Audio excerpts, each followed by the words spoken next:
All right, everybody, it is 9 o'clock p.m., and y'all know what it's time for once again. Another Friday, another midnight run, and once again, it's me. It's the VINCE, and folks, I will tell you this right now. I've gotten a lot of angry messages from the other side of the fellow piss troopers asking the great one, why did you go and make a Charlie Kirk tribute live stream for? I thought you hated the man. I don't like the man. I despise him. Really? So why did you do the Charlie Kirk live stream? And you know what I was like? Nigga, keep quiet. Flush out your headgear. Alright? Obviously, you weren't not paying attention to the show.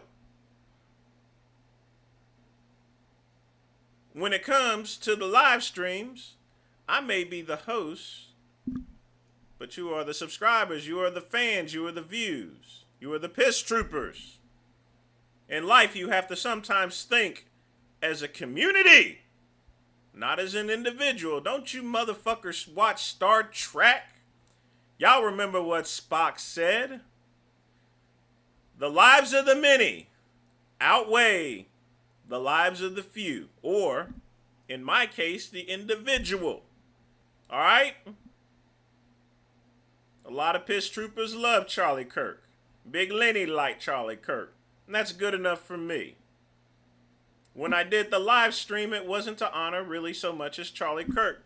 It's to honor the fellow piss troopers. You guys that were fans of Charlie Kirk. That's it. Okay? What the fuck is wrong with that anyway? You know? Nah, I mean? I don't have to honor Charlie Kirk, but I do have to honor my fellow piss troopers, you know? And besides, everybody else that would have done a live stream tribute would have fucked it up. No one does tribute live streams better than the great one, and you guys know this, man. Pugman, what's up? Ryan, how you been, man? Mint Nader. But like I said, folks, just because I despise someone doesn't mean everything is off limits here, folks, you know. That's the thing, everyone. We gotta stop thinking all the time like fucking individuals. It's the piss, folks, you know.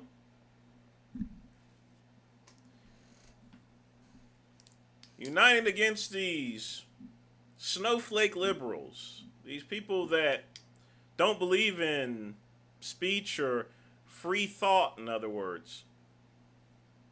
I can hate someone and then I can honor someone. You want to know why? Because this is America. It's the First Amendment. I have a right to free speech.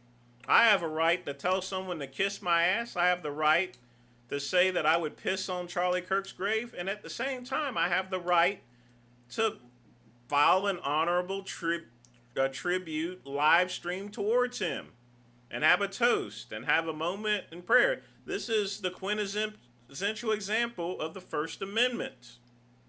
Okay? Period. Non-negotiable. All right, Mintnader. Glad you're able to finally kick on your channel, man. Wait time's a biatch, isn't it? I know, they've been up in arms. Why do I despise him? He spreads a lot of misinformation. Wants to stone gays to death. Makes up inmate rates here. You know? I mean, advocates pretty much... I mean, if you heard his speech 2 years ago, that's an epitome of things here, you know? I mean, I don't despise the human being. I despise hate speech there, Diesel. Like I said before, I don't mind speech whatsoever.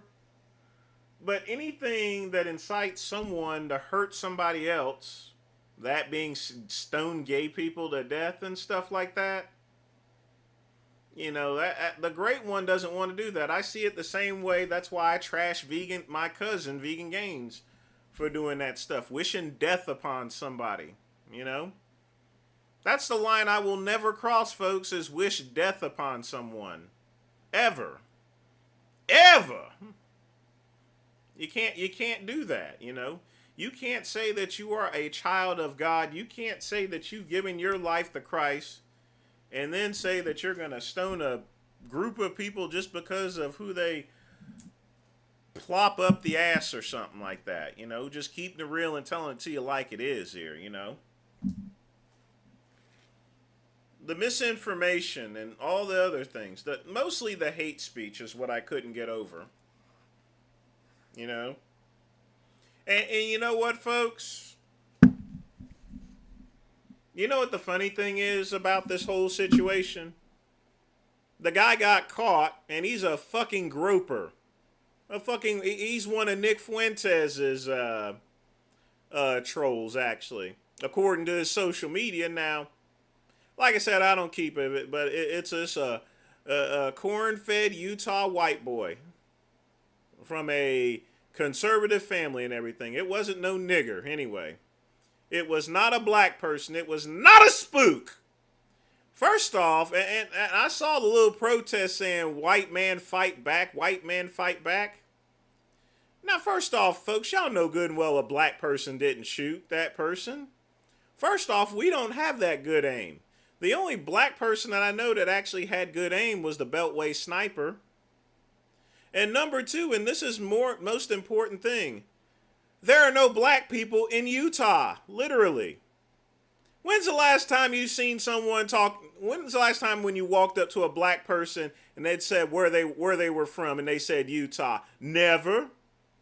There are no black people in Utah. One time, I will swear to you right now. I'll swear to you folks.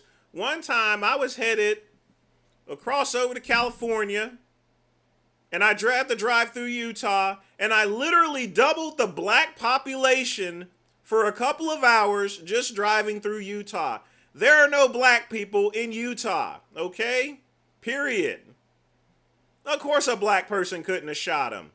They should have known that already, and yet they were up there making death threats against HB, stuff, Spellman, Morehouse and everything, Grambling, and stuff.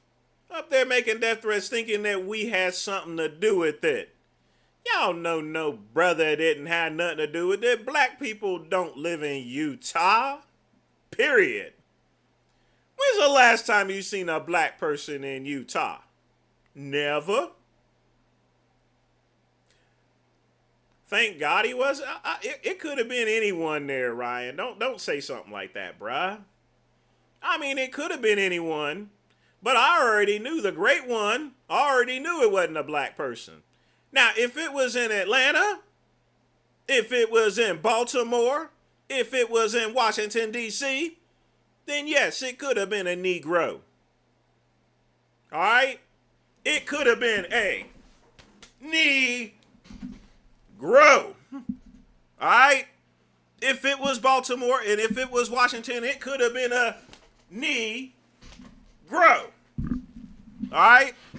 But this is freaking Utah. And there are no black people. And I will say this once again, and I want you guys to hear it. There are no Negroes in Utah. Okay? We don't want to go there. I don't know why, but we don't want to go there. Utah is filled with Mormons, okay?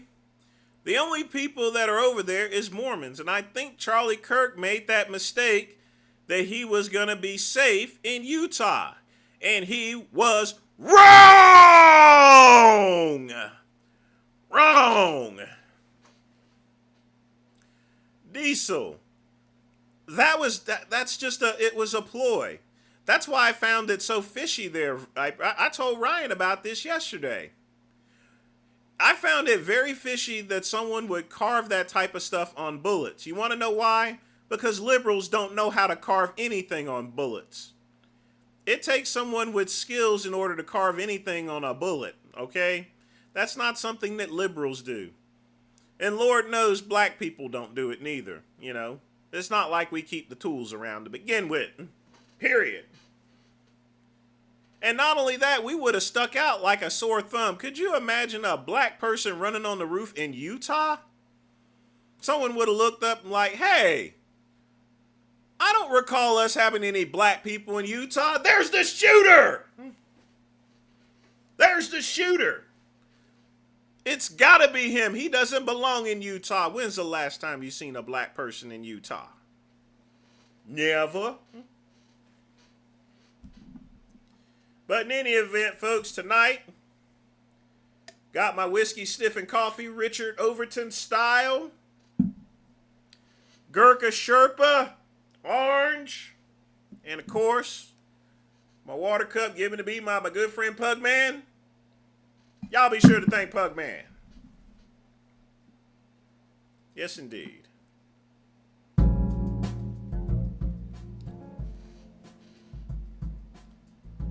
I mean, literally speaking, things ended pretty much the way the Great One thought it would end.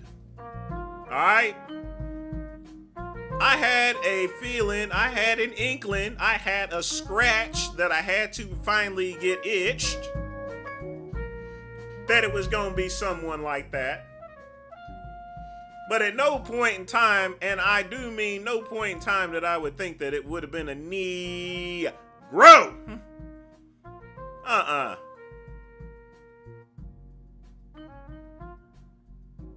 Straight up. Last black person I saw in Utah was called... Exactly. I'm sorry, but there ain't no black people in Utah. I don't make the rules, folks.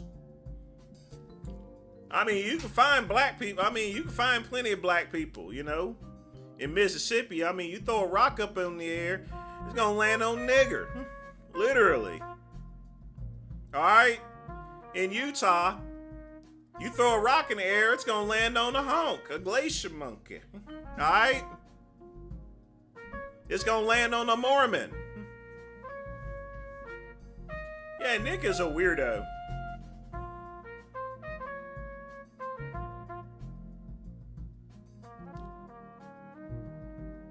I know, the last shot that Utah ever had was 98. Yes, I've met Tony Freeman before. He's not as tall as people think he is. He's not that tall. People thought he was a pretty tall guy, but he really isn't.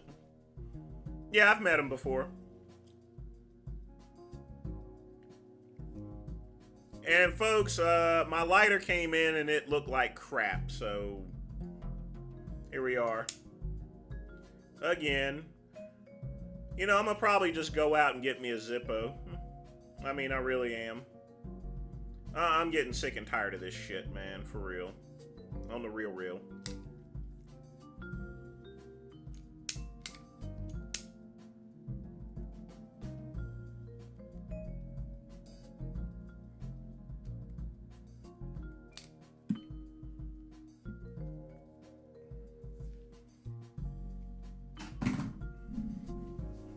Don Long? No, he's about the same height I am.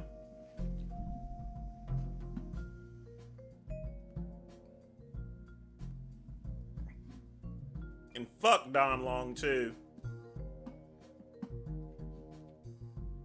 But yeah, that ended pretty quickly, folks. Everyone had pitchforks out and ropes. They were gonna hang some black people tonight.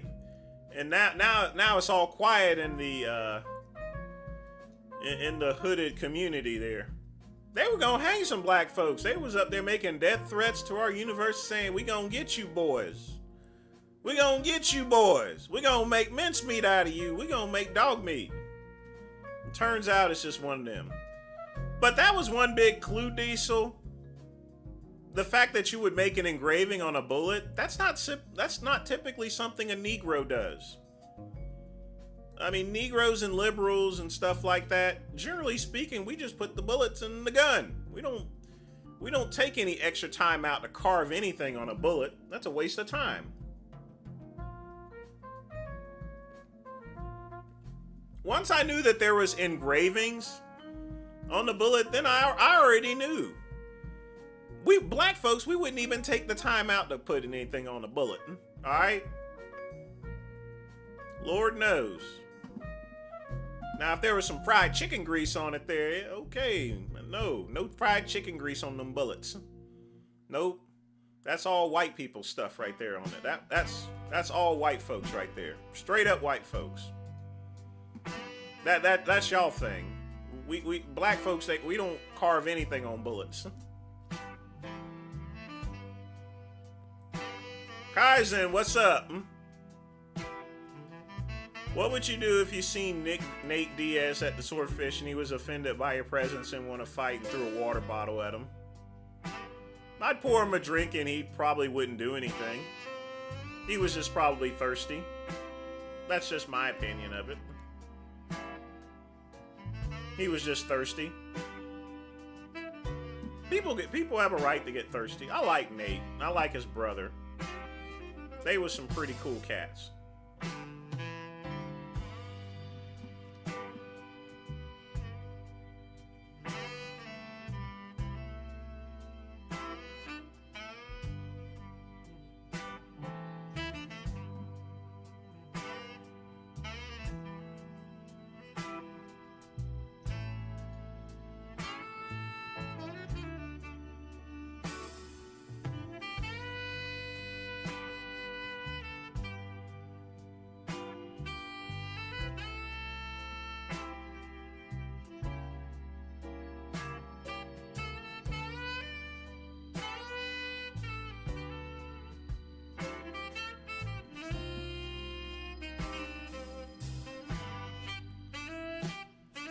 What's my next move?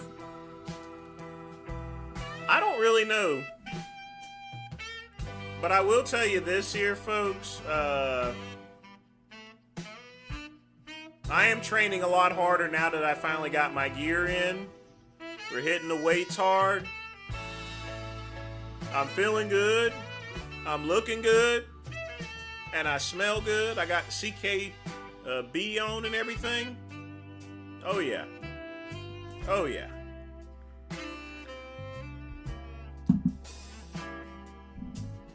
I was wearing a bunch of rainbows. I had a bunch of rainbow stickers on. I don't quite remember the shirt that I had on Quick Pump, but I do remember I had a lot of rainbow stickers on because, you know, I was in the gay parade scene. So, you know, I wasn't going to try to do no makeup or anything like that. Now, my friend at the time that worked at Montgomery Ward, he went out in all freaking drag, and no, I wasn't going to do that.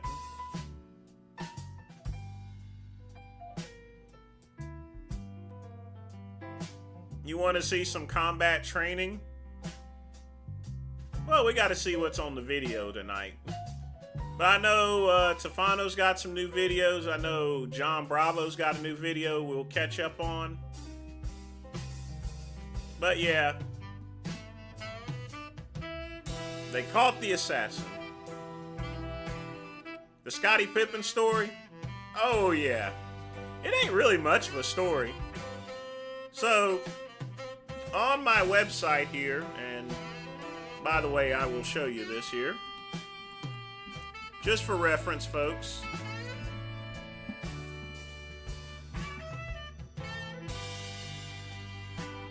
Caliber Gym Supply, which everything's back up and running now, sort of. I gotta fix this shit up. Scottie Pippen came and placed an order for a bunch of basketball goals and stuff like that. Couple $1,000s worth of equipment. And I'm like, okay, sent it out to him. And then about a couple weeks later, he bounced a check on me there. So I hit up Scotty. I'm like, Scotty, man, why are you trying to do a brother like that for? Now, I'm a big fan of yours. You know, he's probably, I told him, I didn't say it like that. I'm like, I'm sure you have a lot of people that have told you that they're a big fan of yours. But I told him right now, look, that don't give you a right to try to rip me off. He's like, oh, my bad, brother. My accountant did it. And I was thinking to myself, you ain't got no accountant there, Scotty. Just give me my goddamn money. And it got reversed. I mean, it's not really much of a story, but yeah, Scotty tried to jack me.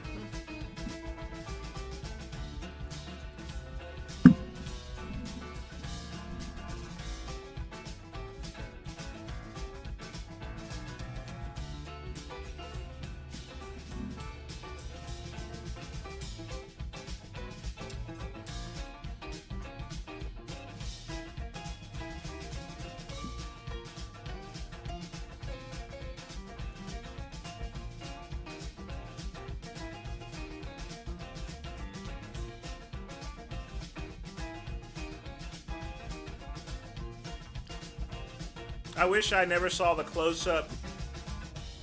You were going to see it anyway. I mean, you can't help but to watch what happened, you know. Even, you know, because it would have ran through your mind. You would have wondered about it. So don't beat yourself up over it.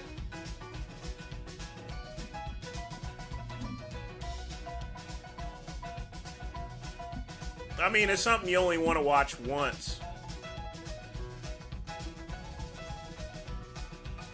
I mean, the aim was off slightly, but it just hit that carotid artery, and then that was just it. I mean, he basically did miss the shot, you know, because he was aiming here and he hit here instead. But it's still good enough. It was good enough.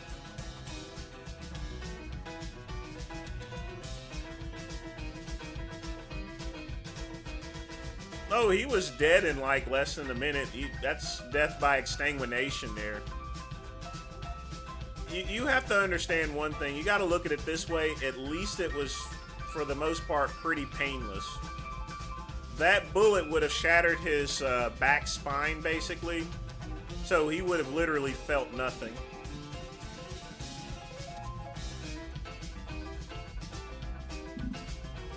His brain would have been alive for maybe about 2 or 3 minutes, which that would have been enough to contemplate the ending of his life, I guess. Put together his last thoughts and stuff. You know, scientists, they actually say that the last moments of your life, it runs fast forward from the time of birth up to the moment now for some odd reason.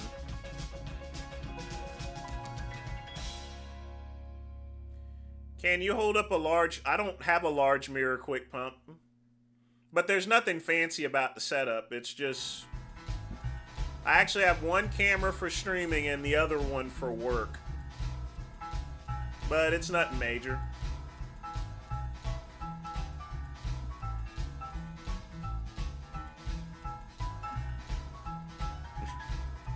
He never purchased a...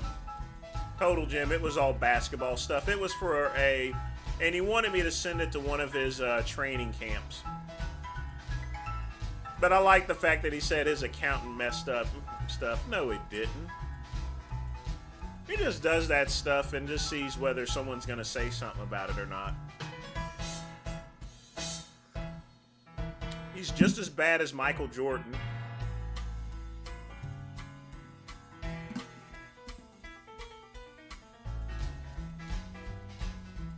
I just wanted the money, you know. Honestly speaking, you know. I didn't want Larissa or anything like that. You know, I'm a homo, and even if I was straight, I wouldn't hit that thing. You know what I'm saying? I would have never messed with Scotty's ex-wife. I mean, like I said before, and I've said this a long time ago, you can always find a dog at 3 o'clock in the morning and it always goes woof, woof, woof, woof, woof, woof, woof. That's Scotty's ex-wife right there. Now she's up there sleeping with Michael Jordan's son. That tells you that she's a dirty hoe. You know what I mean? How you gonna go and sleep with your your sidekick's son? That's disrespectful. Of all the blackies in the world, you gotta go with this one.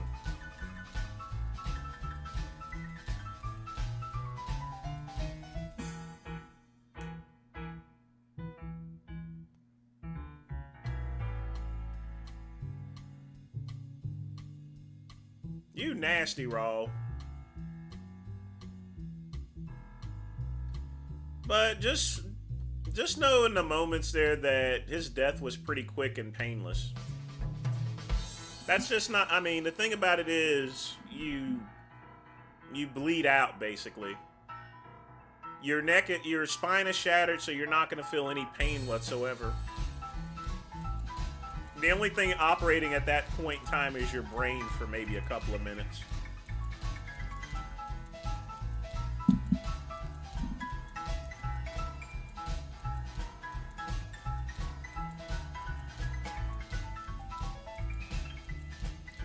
You know, the thing about it is, folks, he's not even going to get the death penalty. People are wanting him to get the death penalty. He's not going to get the death penalty. I can almost guarantee that.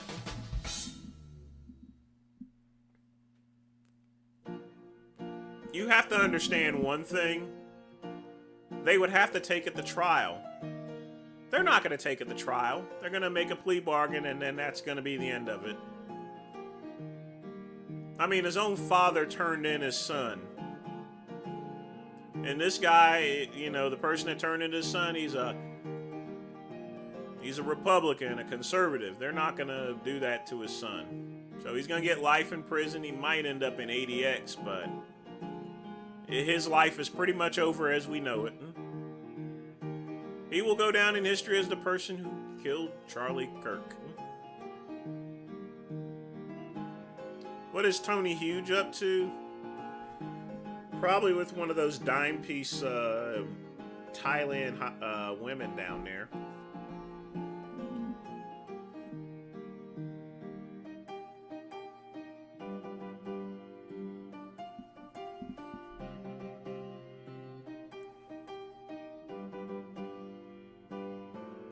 Tony Hughes' content is still around.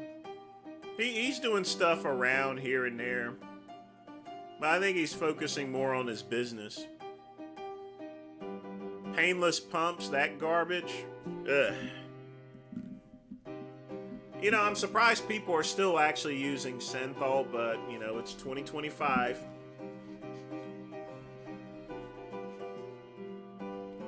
I mean, eventually, I'm going to let you guys know, open bodybuilding is coming to a close.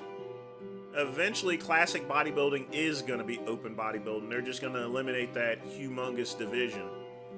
Classic bodybuilding makes a lot more money. As it should.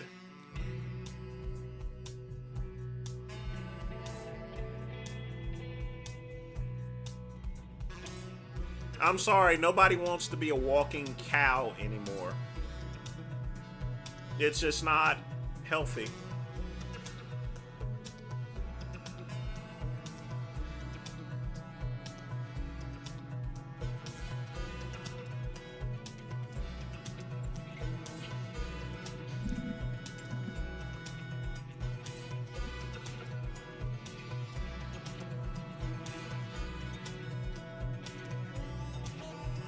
What is he doing? What the heck?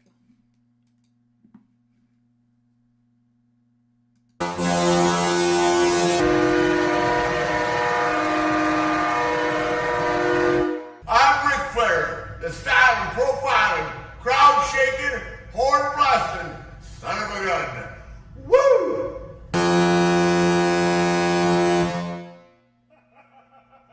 Who's got a bigger horn than the nature boy? Woo!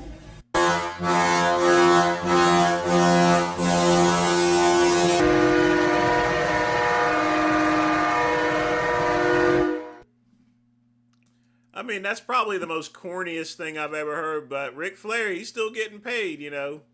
You got to take the money where it comes. Woo!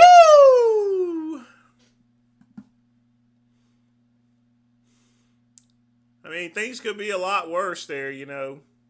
You could work at a waste treatment plant.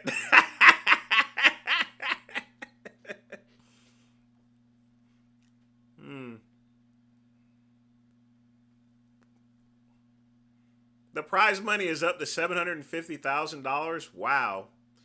Will he win? No, he won't. You know, and stuff like that, with all the stuff you got to take, sometimes when you win, you lose, you know.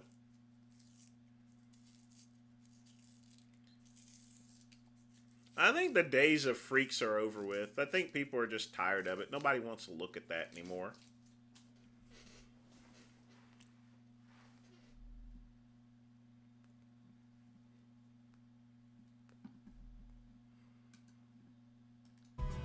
But folks, get your questions in. I'm going to sit back and enjoy my cigar. We will start videos at 10 o'clock.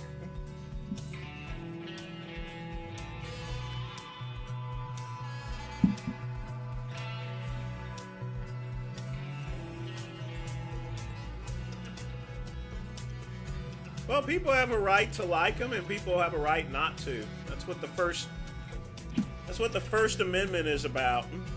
But you have to remember one thing, folks. The First Amendment protects speech. It doesn't protect you from social judgment. Okay? Sometimes, folks, and especially in Charlie Kirk's case, the First Amendment gets into a scuffle with the Second Amendment. Usually the Second Amendment wins at the end of the day.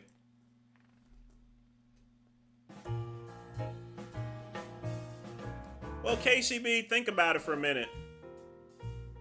What else is he going to do? He can't wrestle anymore. He's still got to make money. So what? It's cheesy.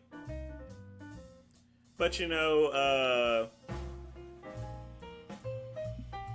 I mean, usually the signs where someone is getting old is when they start doing these old folks commercials.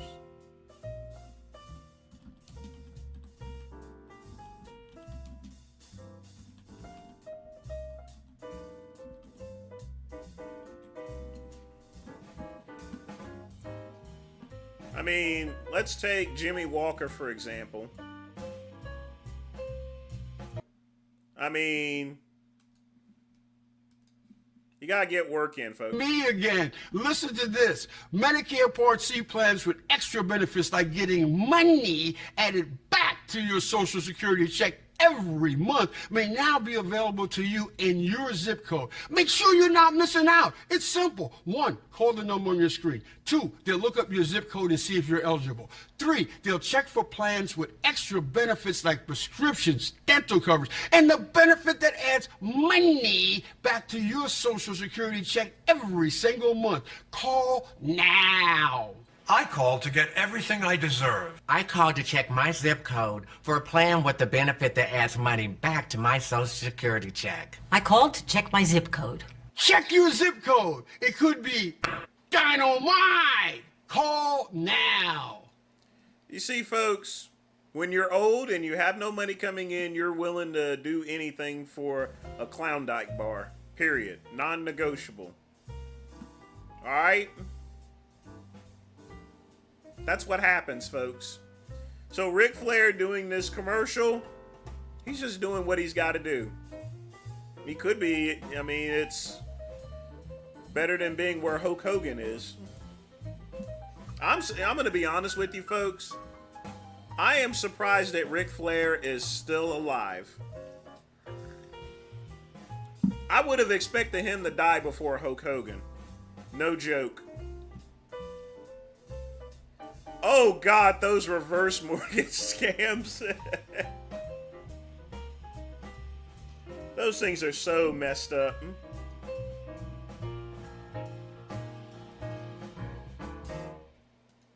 Those are just so messed up.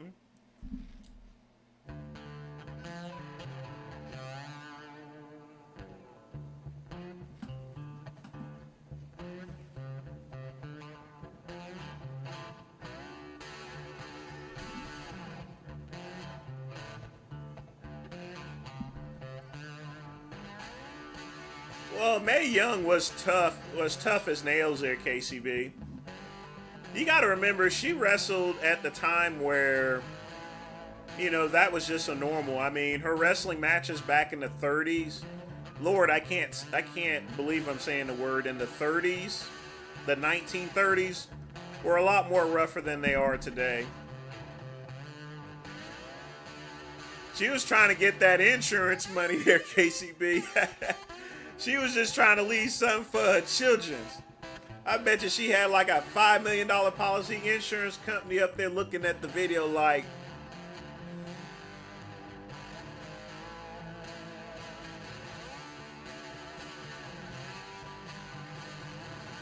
that's the way that insurance company looked like.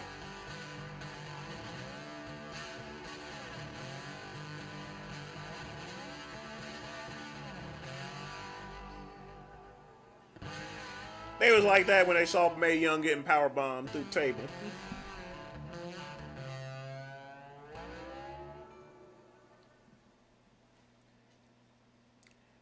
don't think Moolah was doing that to her.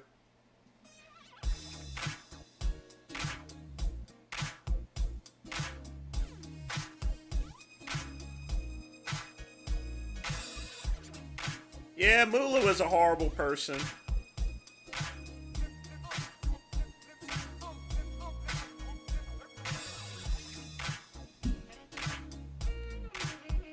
But, well, it is what it is.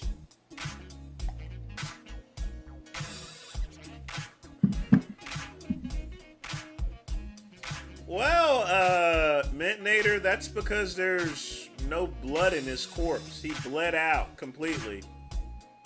You know, if you take a cow, you know how they kill cows in the slaughterhouse there, Mintnator? They turn the cows upside down and they rip their jugular, and the heart naturally bleeds out all the blood, basically. And it drains it out on its own because that heart is still actively bleeding. It'll just bleed it out. When everything was done, he had no blood in him, literally. I mean, if you notice the other camera scene to where they were, where they picked them up and they were putting them into the vehicle, you notice he wasn't bleeding anymore because all of it drained out of him, literally.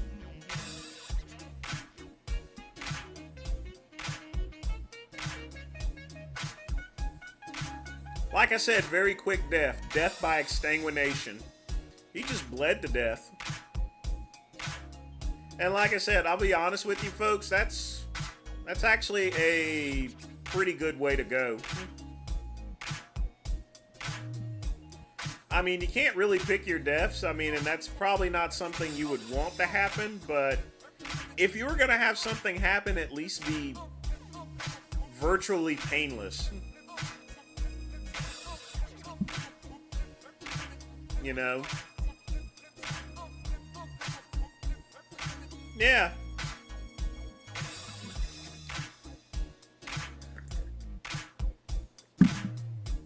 I mean, the heart was still working there, you know? It just naturally pumped out all of his blood. Completely drained him dry, literally. I've worked in warehouses before.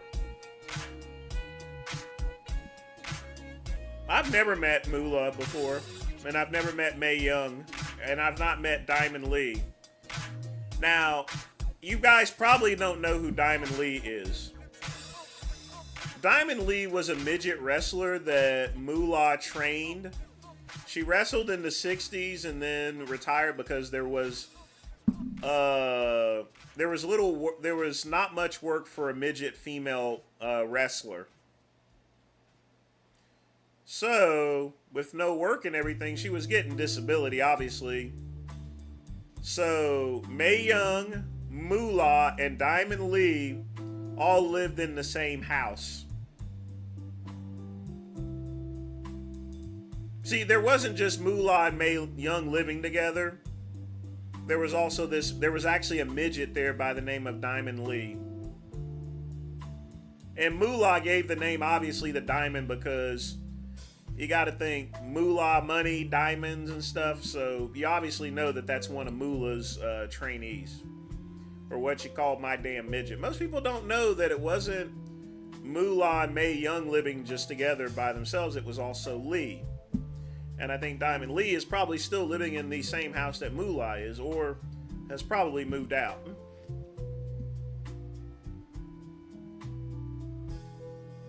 There used to be a fourth person that used to live in Moolah's house too. And she came in and out and stuff, so yeah. She probably could have slept on the shelf in the cupboard.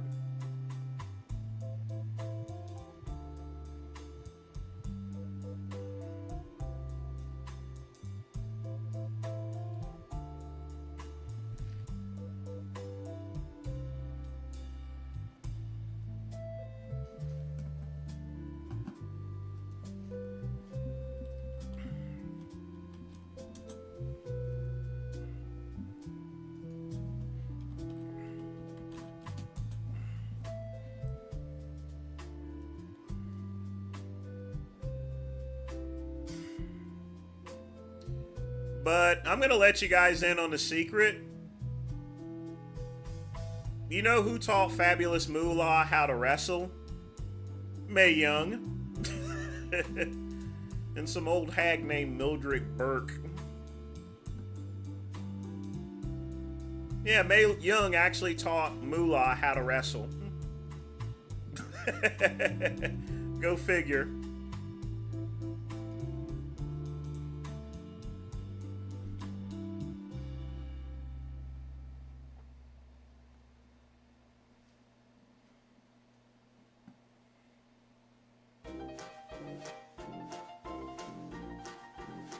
It's too bad Moolah and Hoka are not alive and relatively young.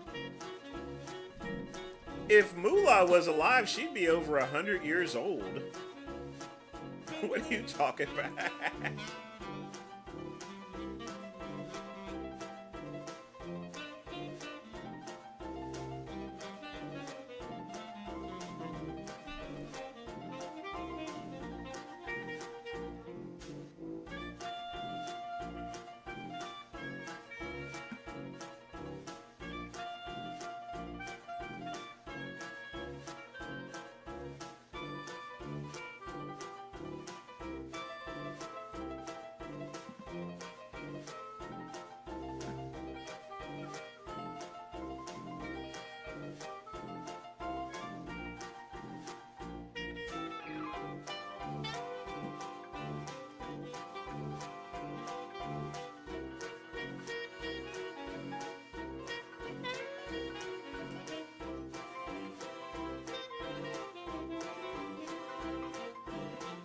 Oh yeah, that is true.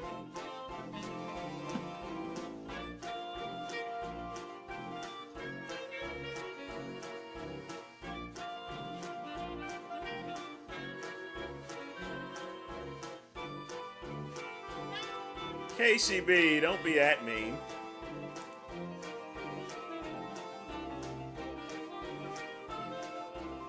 That is cold. You got it.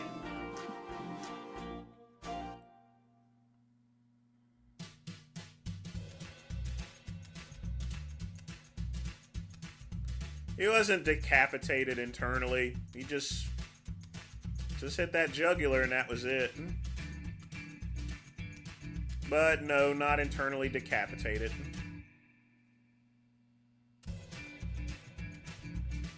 Makes no difference as long as if anything, it was pretty quick and painless.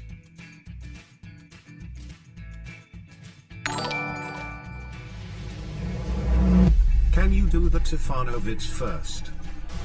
None with a $2 donation. Sure, we can do the Tefano videos first. Definitely appreciate the donation there.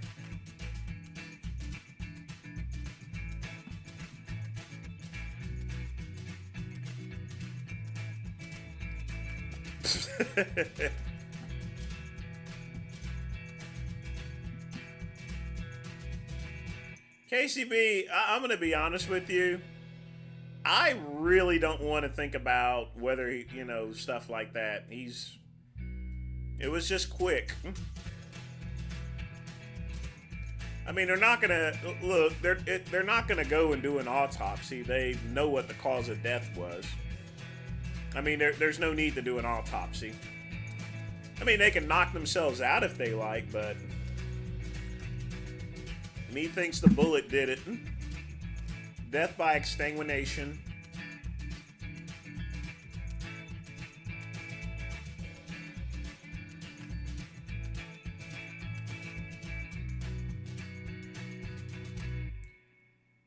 Wait a minute. If Tefano put up a video of him bleeding out, I am not putting that up here.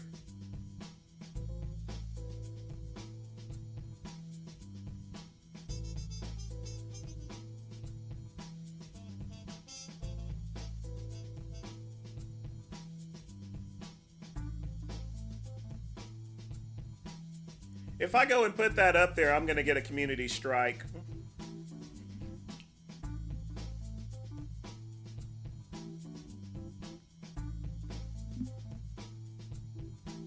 There's no need for an autopsy.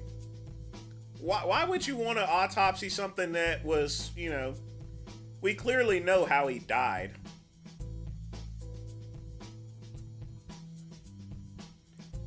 Well, you can't thank me for the music. You got to thank YouTube. It's their music.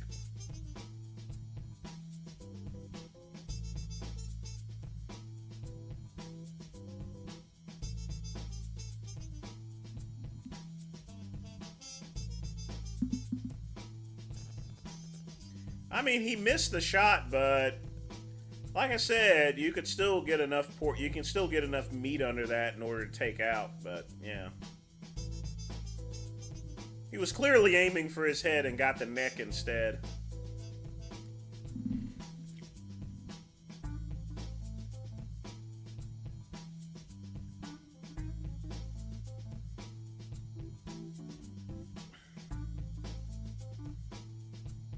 You thought it was AI? No, that's it looks almost not it looks almost not real or anything.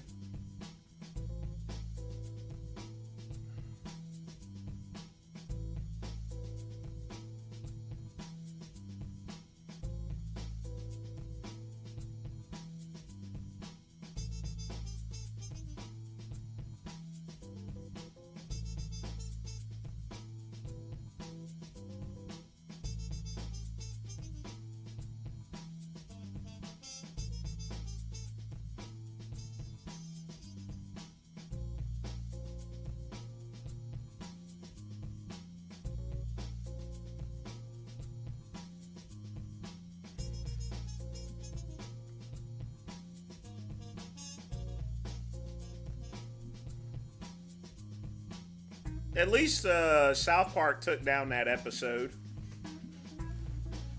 They're trying to take down the entire South Park, but the truth of the matter is, I think Charlie Kirk actually liked the show.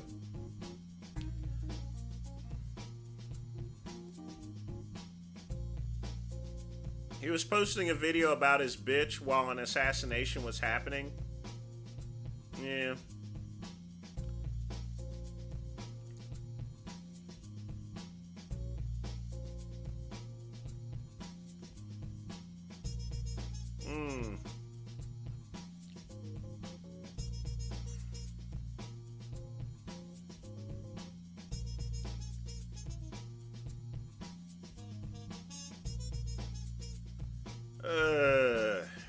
Boy. It's a good cigar, folks. It's now got some real good age on it. It's, like I said, if you have the right humidor, folks, and you got it at the right temperature, the longer a cigar stays in a proper humidor, the better and richer that cigar gets.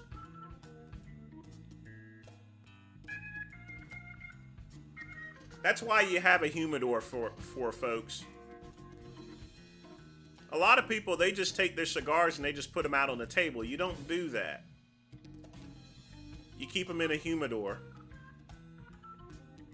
And I keep the plastic on mine because it really doesn't make a difference. I don't want... The reason why I keep the plastic on mine, so if I have other cigars in there, it doesn't mix with each other.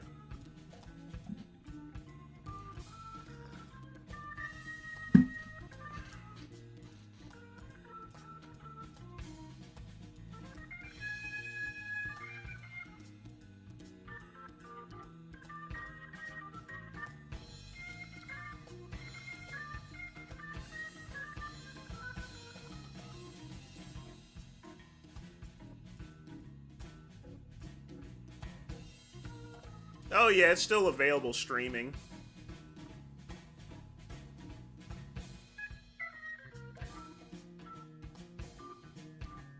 But like I said before, Charlie Kirk's own actions pretty much led to his untimely demise, but you know, you gotta stand on business sometimes, and sometimes business catches up. You make those purchases, you're going to get a receipt for it. That's just the way things are, folks. I mean, life makes no apologies, you know. I'm talking on this channel here, and someone can get simply offended by what I have to say, and I can be a marked man, and I walk out to my car, my Buick LeSabre, and I can catch a bullet too. That's the way. Life is kind of funny sometimes. People will get up in the morning, they go out, and then sometimes they never return home. They get into a car accident. They get into a car accident, you know, road rage incident. Or they're just at the wrong place at the wrong time. That's the way life is, folks. That's why you got to live life as best as you can. But at the same time, you can't play out in traffic, folks. You just can't.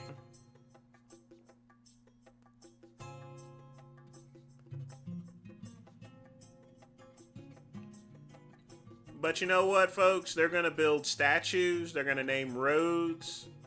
They'll name battleships. They'll make Charlie Kirk universities and stuff like that. They'll dedicate monuments and buildings and stuff.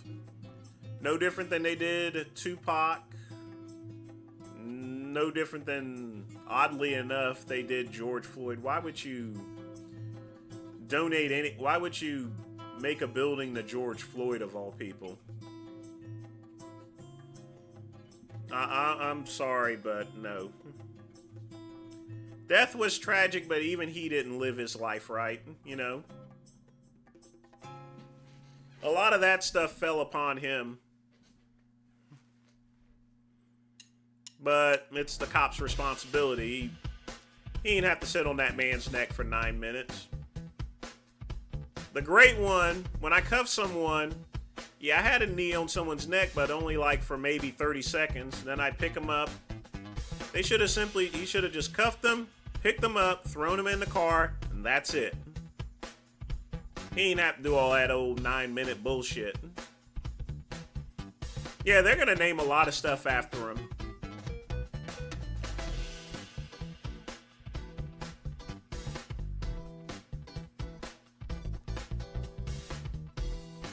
But that's the thing about fame, folks. That's the thing about being a leader. Sometimes you get it. You got it.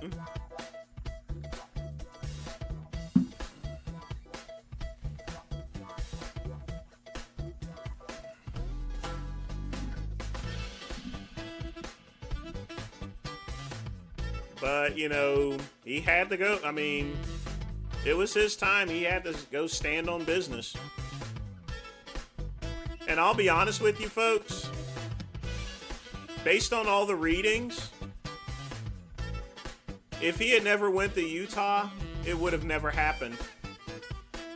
The kid actually found out he was going to Utah, and he took his opportunity to kill him. That is just the way... That's another thing, folks. That's the hand of fate at work. Of all the places that Charlie Kirk went to, he goes to the one place, so there's one person out there out of millions that took the opportunity to go and kill him. That wasn't spotted on the roof. You know, that's all it takes, really. The hand of fate. It wasn't anything planned. It was a moment that he simply found out. If he had went to any other university other than Utah, he would still be alive. That's what I mean by just the randomness of life. Charlie Kirk happened to be at the wrong place at the wrong time.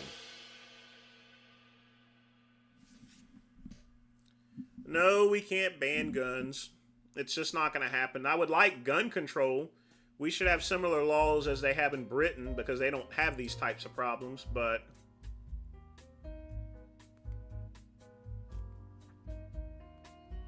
Even if we ban guns, we would still have them. We got too many, and now we have the ability to make ghost guns, so it just defeats the purpose.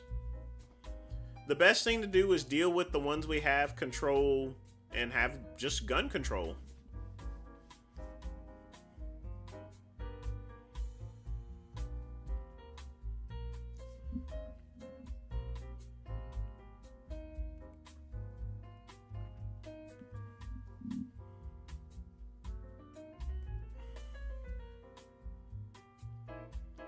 The guy that came up with arms up, don't shoot was shot. We're gonna all have to go one day there, Bruce. That's why I say do what you can possibly do in life there before it happens.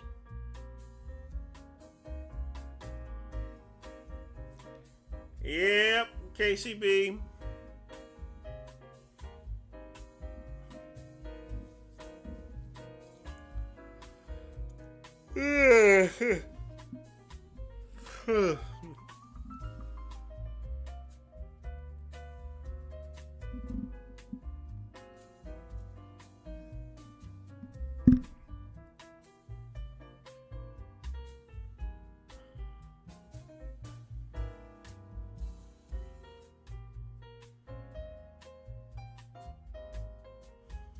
I mean, I don't... KCB, I don't mind not being allowed to own guns. It doesn't really bother me.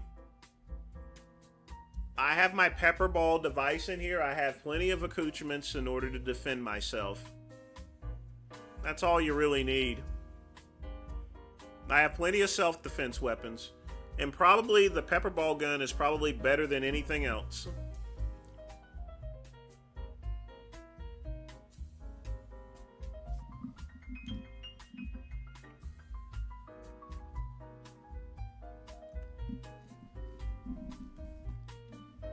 Well, we're going to check out the Frank Tufano videos first.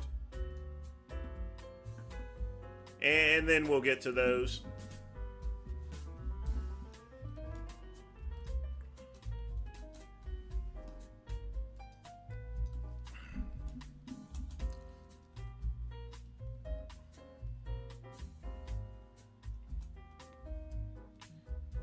No, KCB, that's an old Simpsons episode.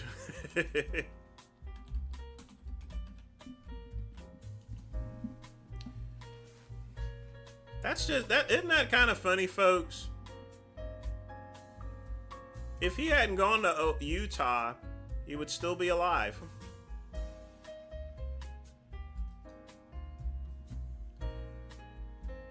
The guy found out that he was going to Utah and took the opportunity to kill him.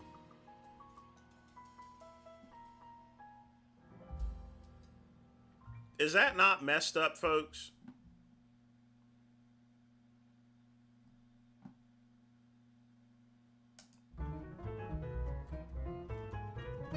Well, there's only one Frank Tufano video that we haven't played.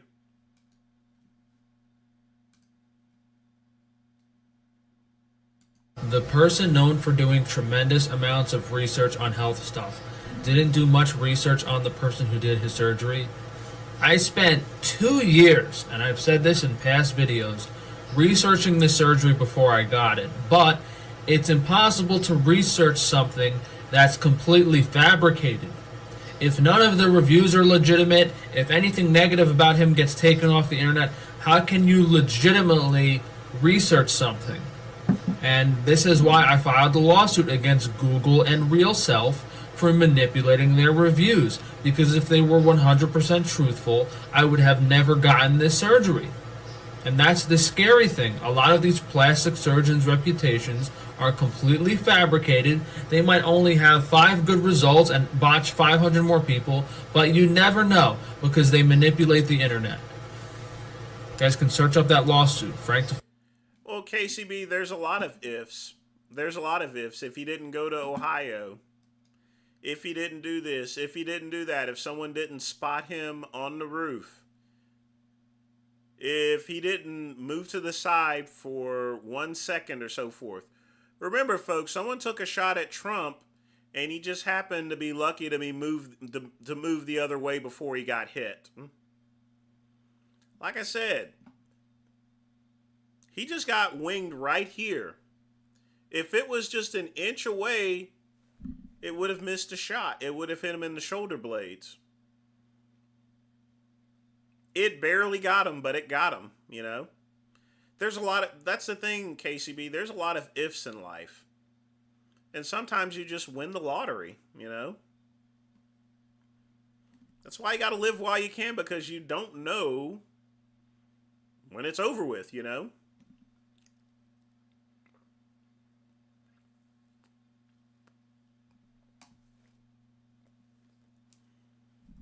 You never know when your end's coming. As far as Frank is concerned, now he wants to sue Google. Like I said, he's a nut. That's the only Frank Tufano That's the only Frank Tufano video that we haven't played. He hasn't put really much of anything else up here. I mean, like I said, folks, if you want to walk around in a dress with heels on and stuff, do it. If you want to pop a tan and a pooper shooper, you better do it. You just get one. It's not a rehearsal, folks. Life is not a rehearsal. People are so afraid to go out and do things, compete, and do other things that they just dream. Don't be a dreamer, be a doer, you know?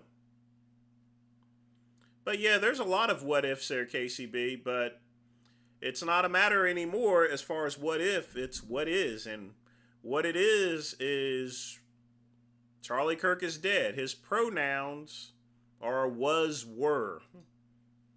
Literally, was, were is his pronoun. On Wednesday, September 10th, 2025, Charlie Kirk speaks at an event in Orem, Utah. It is at the Sorensen Center courtyard on the campus of Utah Valley University. The event, part of his American Comeback Tour, features his signature Prove Me Wrong debate format. Kirk is positioned at a table beneath a large tent. Students come up and have a chance to I would never be inside Frank Tufano. I wouldn't fuck him. ask him a question and debate with him. Approximately 20 minutes into his presentation, an audience member identified as a student questions him about mass shootings. Do you know how many transgender Americans have been mass shooters over the last 10 years? Too many.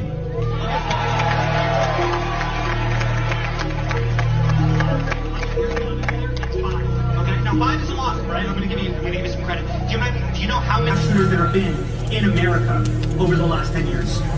Kirk asks a question, but then it gets interrupted. Counting or not counting gang violence? Great. Oh my God. Go, run. When Charlie is 18 years old, he speaks at a college. He just seems like any other young American conservative. But at that college, he catches someone's eye. Will Montgomery sees that Charlie gets attention. While other conservative speakers are boring, young people listen to Charlie Kirk. A month later, in September 2012, he and the 18-year-old launched Turning Point USA. What Turning Point USA stands for, what we're trying to do is we're going into the high schools and the colleges to challenge these textbooks that publish flat out falsehoods and fallacies. It's a nonprofit organization established to promote conservative values, specifically among young Americans through high school and college campuses. I'm only 19 years old. I'm fighting this fight every single day. I get to go to college campuses, high schools. I debate professors. I debate socialists. It's not an immediate success, but Turning Point steadily grows into something larger than Charlie. We'll probably recruit 4,000 to 5,000 new students, collect their data. It's a high-energy conference for us. It's a way to reward our best members that have been... They organize speeches with ever bigger conservative American thinkers. The young Charlie Kirk quickly becomes a fixture of the American political conservative landscape. I started an organization, Turning Point USA, 2.5 years ago, around 2 key values: free markets and limited government. In 2016, he speaks at the Republican National Convention.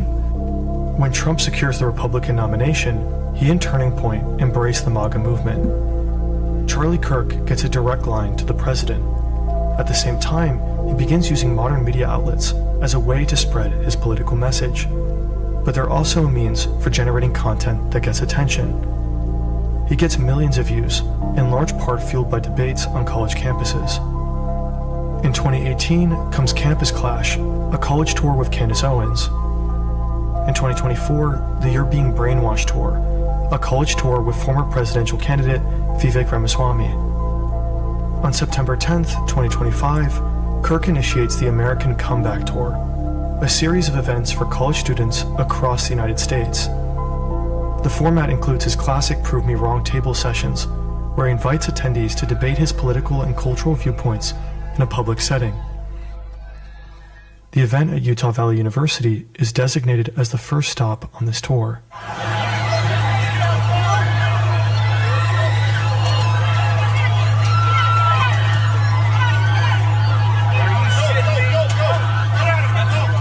Eyewitness accounts describe hearing a loud bang.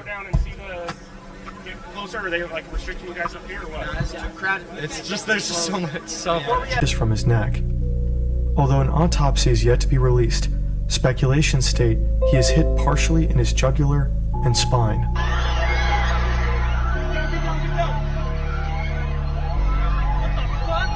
Phone footage shows that audience members react to the noise instinctively, collectively looking to the right and then crouching down. People scatter in multiple directions.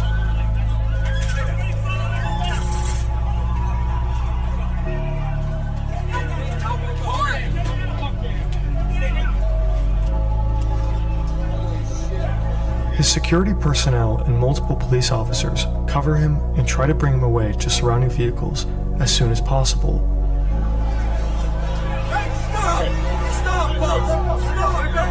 Through phone recordings later released on Twitter, a figure is identified on the roof of the Losey Center. So there's somebody on the roof right there? Just saying?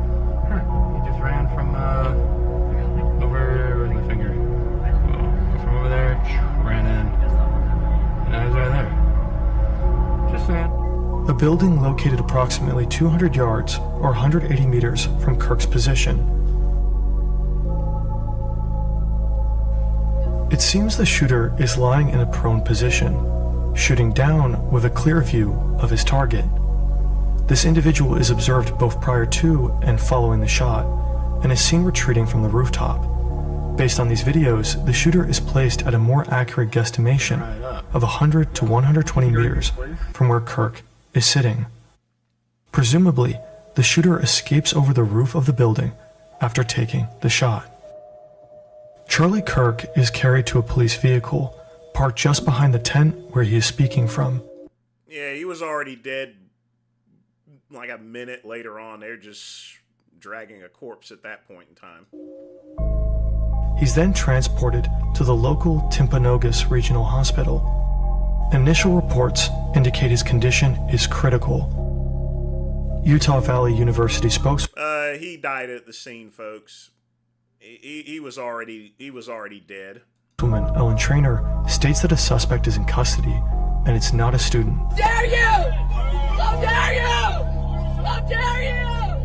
How dare you! How dare you! Political figures begin to issue statements. President Donald Trump posts on Truth Social, calling for prayers for Charlie Kirk. Vice President J.D. Vance also expresses calls for prayer. Utah Governor Spencer Cox condemns the violence, as does California Governor Gavin Newsom and many other prominent political figures. At 2:26 MDT, FBI Director Kash Patel also announces on social media that a suspect in the shooting is in custody. Now, we have a person of interest in custody. But only a couple of hours later, all statements are retracted. Cox clarifies that George Zinn, the individual initially detained, is not the assassin, but has been charged with obstruction of justice. A second suspect is also arrested, but later released. As of right now, the authorities state their investigation continues. At around 2:40 MDT, Charlie Kirk's death is finally confirmed. President Donald Trump announces it on Truth Social.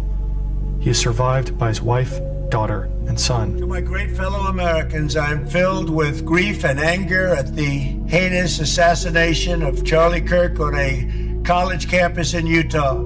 The cause of death is confirmed as a gunshot wound to the neck. No further suspects have been taken into custody as of September 11th at the time of this upload.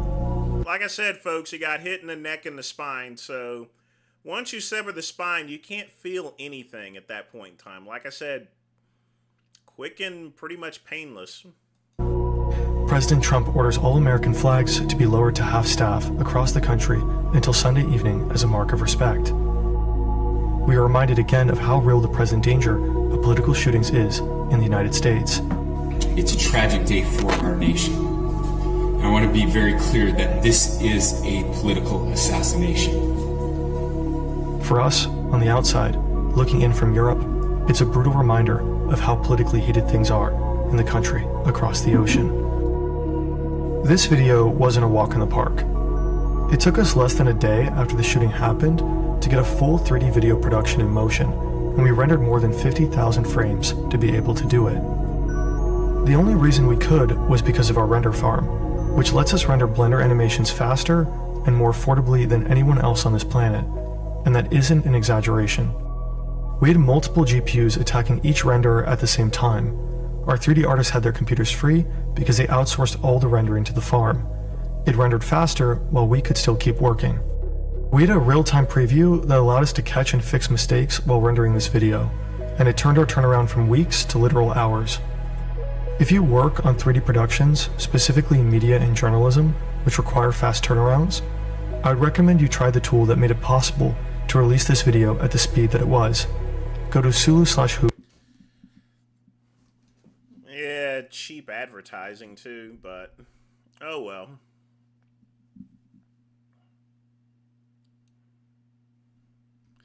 That's a good $3,000, well, $6,000 actually, and counting.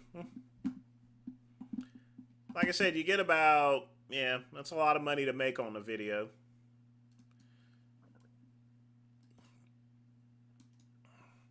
But yeah, in life, there's a bunch of what ifs.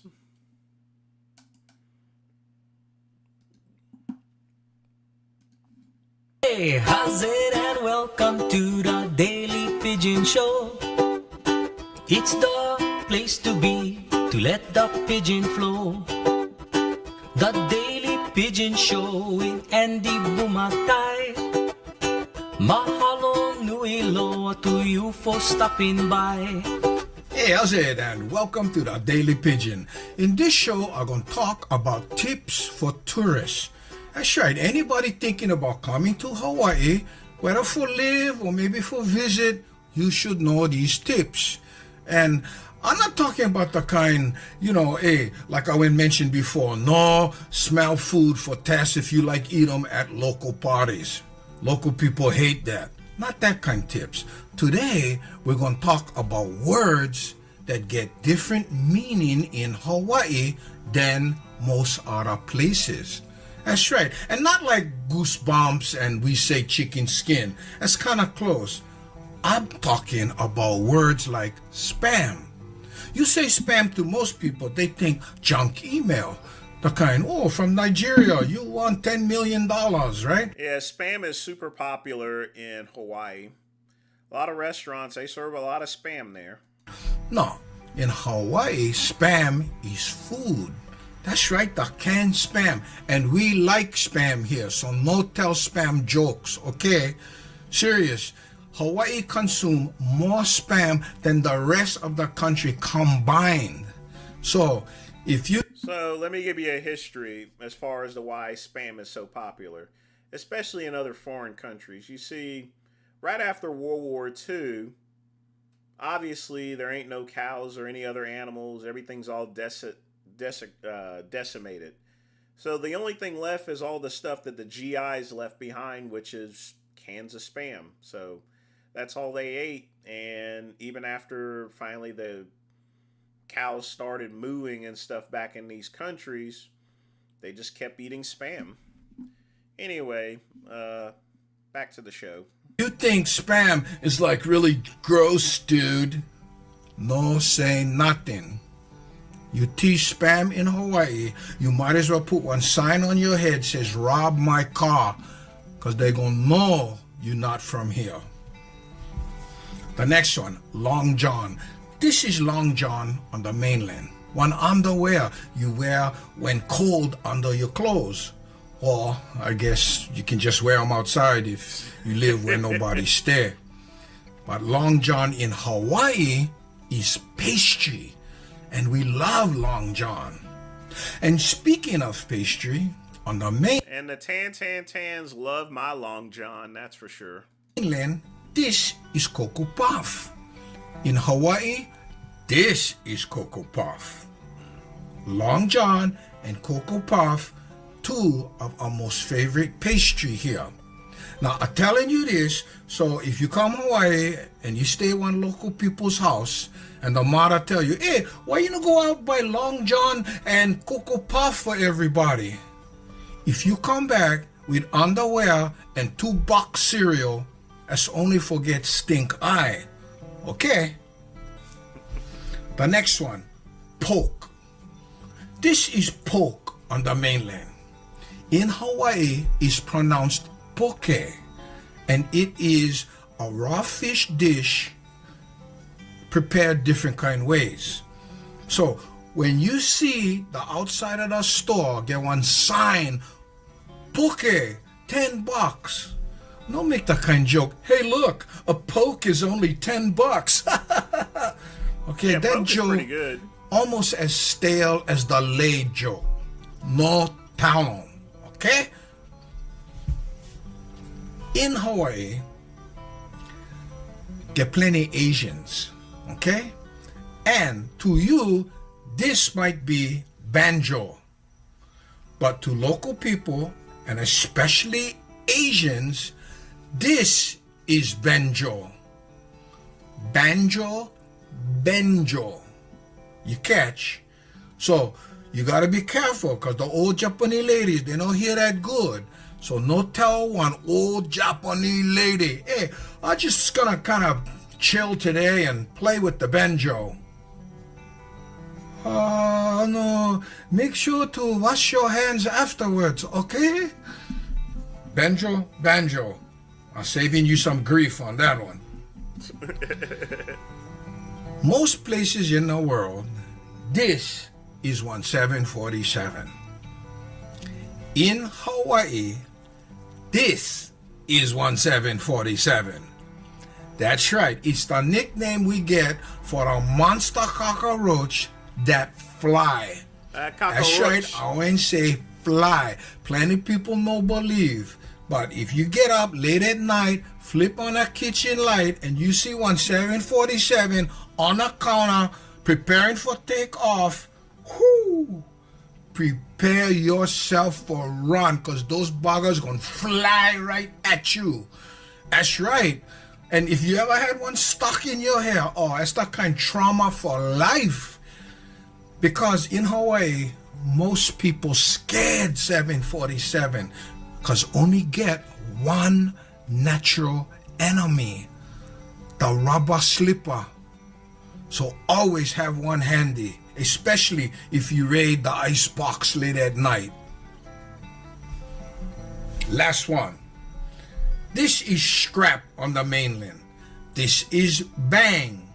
This is beef, and this is troll. Now, scrap, bang, beef, and troll in Hawaii all mean fight. So if someone say, hey, you like scrap? What? You like beef? You like troll? You like bang? The answer is, no. And what did I do to upset you? I'm sorry, I didn't mean to be insulting. Whatever you need, because that's what those words mean. Okay? Get plenty of them, so you can make mistake in plenty situation. Trust me on that one. So, if you know somebody this might be helpful for, sharing is caring, gang. That's right. Voila out in the comment section. Let me know what you think. And no shame, boss crack that like button. And when the subscribe button come up, come on, do it with me. What you gonna do? That's right. Block with your left, poke on with your right. If you never already. And mahalo to those who have. Thanks for watching. Mahalo nui. Wonder if he still does shows.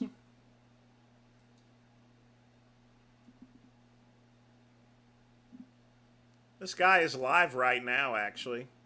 And it's something that I think the guy's actually live. A lot of parents see, a lot of people That's that, pretty that cool. are like, you guys are seeing her now. All right, I'm gonna take a piss here for a minute, but in the meantime,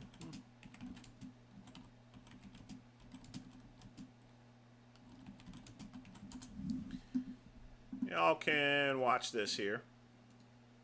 There. Hey, the big man's back. www.thekidfrombrooklyn.com. You know, the big man got up this morning. You know, I felt like having a hot cup of coffee and a piece of pound cake, you know. Over here in New Jersey, I wound up in one of them Starbucks, you know. I knew the joint wasn't right as soon as I walked in, you know. I seen people sitting on couches, lounge chairs, whatever they were fucking drinking. They looked like fucking ice cream sodas, you know, with fucking mounds of fucking whipped cream and fucking all kinds of shit on top. You know, finally I get up to the girl. She says, you want an El Grande, you want a chocolate lotto, Carmelo, Rondo, cherry light. I say, listen, honey, I don't know what kind of fucking plate this is. I just want a large fucking coffee and a fresh piece of fucking pound cake, you know. She says that's $7. Plus she had the fucking balls to have a fucking tip cup over there. She expected me to give her a fucking tip. I said $7 fucking for a fucking coffee and a fucking pound cake. Fucking stick it.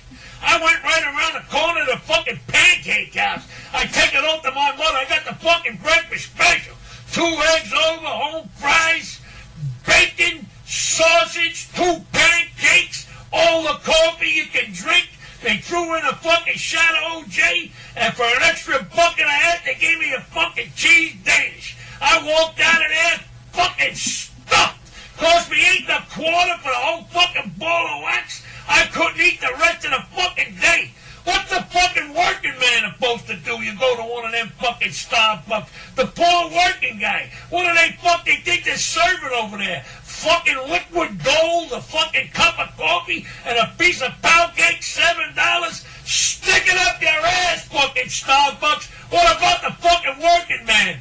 Anyway, think about it. This is the old big man. www.thekidfrombrooklyn.com, and the big man's always happy to see you. I really miss that guy.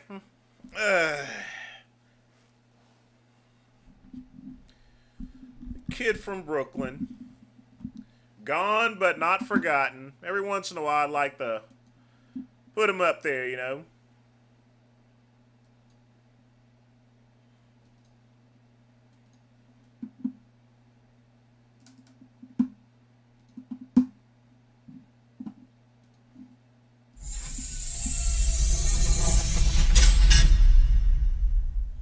So this morning, I'm driving to the gym, and I have tears streaming all down my face. Tears of gratitude. Just extremely grateful in the depth of my soul from what I've been able to overcome, and the feeling I have inside, how proud I am of myself and all you guys, everybody who understands what this is, what life is. I've come to the conclusion that life is very simple.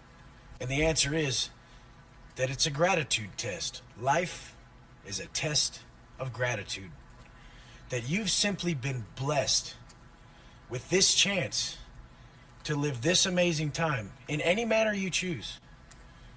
The only thing you have to do to enjoy it is remain grateful.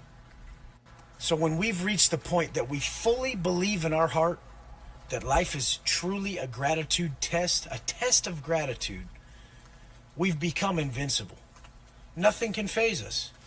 We simply know that everything that happens to us is meant to strengthen us, it's meant for our progression, and it's meant for the evolution of our character.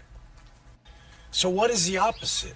What is it when we're not grateful? What is that? What is it when we're not It's amazing that at one time he was actually a normal person. Being grateful. It's selfishness. It's lack of compassion. It's lack of understanding. People tell me their life's hard. They tell me they don't want to live. They tell me they don't respect themselves. Your life is hard compared to what? Compared to who? Because nobody I see around here has it that fucking bad. I don't know who they're comparing it to. I don't get it. So the adjustment that needs to take place, it's very simple. We need to step out of the external world more often. People are becoming victims of external circumstances. When you live merely in the external world, you exist only in this age. This age alone is what you exist in. When you step into solitude, when you embrace it, when you submerge yourself in solitude, you exist in all ages and all answers are provided to you in that moment. So long story short, spend some time with yourself today and every day. Find your answers. They're not going to be the same as mine, but they're along the same lines. We're all connected. Much love and respect to everybody seeking growth, because growth is life. Have a great day. See, I think this is the Andy Poe that... This is the person that Andy Poe originally met. Long before... That's probably why, you know, there's that odd comparison between those two, because Andy Poe met that version of Wes Watson. He didn't meet the current version. I would actually wonder exactly what he thinks of him now, honestly. I really would.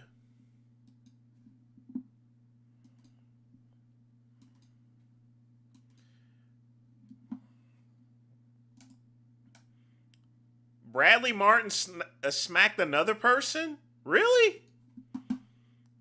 Jeez. Uh-oh. You think that's just funny? Get the fuck out of here. I'm sorry about this. What the fuck is that shit?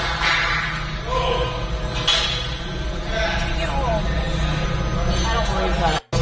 Uh-oh. Man. That's the second time someone's done grabbed his hat.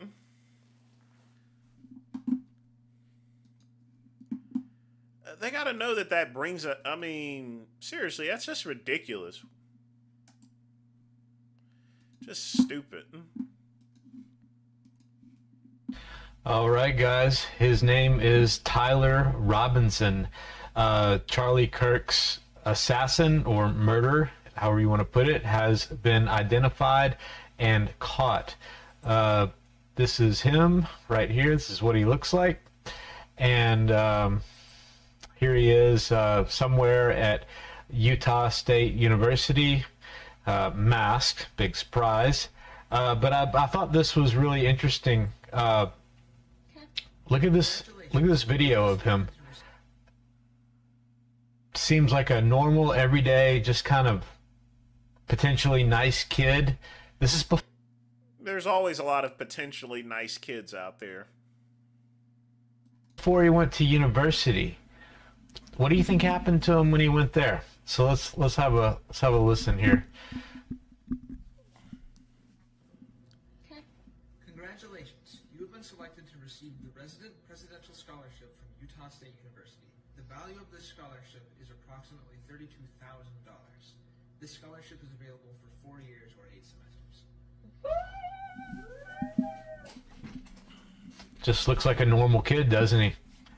That's prior to university, so I don't know. Let's have a look here.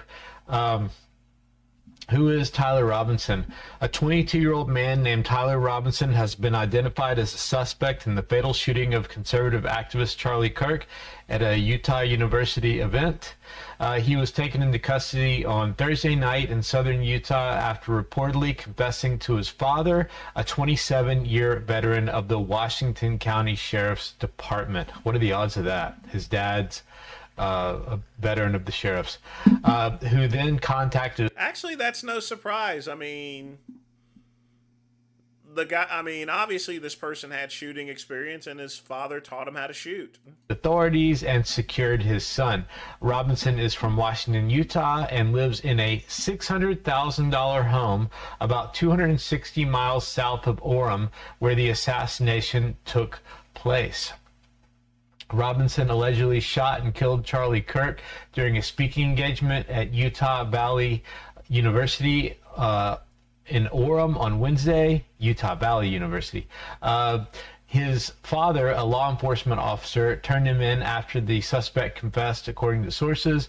Authorities have not yet released a motive for the shooting, but investigators found ammunition near the scene engraved with transgender and anti-fascist ideology. We'll get to that in just a second. That's a little bit weird, that story. There's still questions, but I mean, for the most part, it looks like this is the guy, and they caught him in that. I mean, he's not getting the death penalty, folks. I'll just tell you that right now. He's not getting the death penalty. That's it. But President Donald Trump confirmed the arrest on Friday, stating that someone very close to the suspect had turned him in. That's his dad. And Robinson is expected to face the death penalty if convicted, officials said during a press conference. So, people said that these shoes match. I actually kind of don't think they do, unless these are the very faded. But these, of course, if you've been following this, these were all the photos we had as of less than 24 hours ago. And then now we have photos of Tyler Robinson himself, revealed as himself. This is all that we had before. This was Tyler Robinson at the place. And this is all that we had to go on, and people were speculating that it was someone named Sky Valadez, and someone Charlie Kirk had debated before, because they were all skinny dudes, and there was all this stuff going on. And of course, if you've been paying attention, we only had this video. This would be Tyler Robinson walking in with a suspicious limp. Now this is one of the things that is still weird, and it's still one of the questions as far as I can tell. Where is the rifle? They said that they found the rifle stashed in the woods, away from the scene. Okay, he's not. All you got to do is unscrew the barrel. It's in his bag, you idiot. I mean, geez, you can easily take apart a rifle and put it in your bag. Not bringing it in, and I'll get to the other part of this in a second. There's no rifle here. People are saying it's stuffed down his pants. I don't think so. They're saying it's a Mauser. So here's where he's leaving the scene. Let me go. Skip forward here. Okay, here he's running in. So here he is leaving the scene. Zooms in there. Where's the? There were no drones there, Bruce. There was hardly any security. If there were some drones in the air, yeah, that would have definitely made a big difference here. I mean, there were no drones. He had very little security. I think the biggest thing is that he thought he was safe in Utah. He let his guard down, in other words. And other people in security told him that, but I think he thought that he would be safe in Utah. A rifle. This person has no rifle here. They claim that they found the rifle in the woods wrapped in a blanket or something stupid, and fascist and trans stuff written on the cartridge, which kind of, when you think about it, it's like, that doesn't even make any sense. What is fascist trans ideology written on a cartridge? I mean, it's just to throw off investigations. That's all it is. He's a groper. Yeah, other than just writing anti-fascist, Antifa or something on a cartridge. Anyway, he has no rifle here. So how does the rifle? He has no rifle here walking in, and he has no rifle here leaving. So the rifle was already at the scene. So why was it all over the place that the rifle was stashed in the woods? It just doesn't make any sense. This is a Mauser, supposedly the rifle. There was talk that this was the rifle. I really don't know if any of this is true, but if this was the rifle used to assassinate Charlie Kirk, I have some questions, and we may need to start looking for someone with a black eye. Of course, we don't know whether or not Tyler Robinson at the moment in custody has a black eye, but the main weapon of choice. Why would he have a black eye for? If his father taught him to shoot, he wouldn't have a freaking black eye. That's just stupid. I mean, I've shot that rifle off plenty of times there. You stupid. German snipers. It's a Mauser. He had a simple deer rifle, and you can screw off the barrel and take it apart. I could take the barrel off and disassemble that in like a minute or two. Literally, it doesn't take that long, folks. You're overthinking this. This isn't very complicated. What do they call those things? I forgot. Spring clip. Anyway, there's a name for that type of clip or whatever. But that's supposedly the rifle, and police said they found this is from someone. Police said they found the shooter's gun in the nearby wooded area. This means the shooter left campus with his weapon after assassinating Charlie Kirk. Only problem, suspect is not carrying a gun in the FBI's newly released photos or the video of him getting off the roof. And then here we go. This is a little bit of the news. The suspect in the murder of pro-Israeli American. I don't even want to read that. That's a poor description of Charlie Kirk. But the murder of Charlie Kirk is Tyler Robinson, a 22-year-old from Utah. This was reported by the New York Post. According to a CNN report, Robinson confessed to his father that he shot and killed. What's it doing? That he shot and killed Kirk during an event at a Utah university the day before yesterday, and the father contacted authorities to turn him in. And so this is him, the photos that we already saw. The gunman accused of killing Charlie Kirk has been identified as Tyler Robinson, and his capture follows a 2-day manhunt. The president said the suspect's father helped to turn in his son.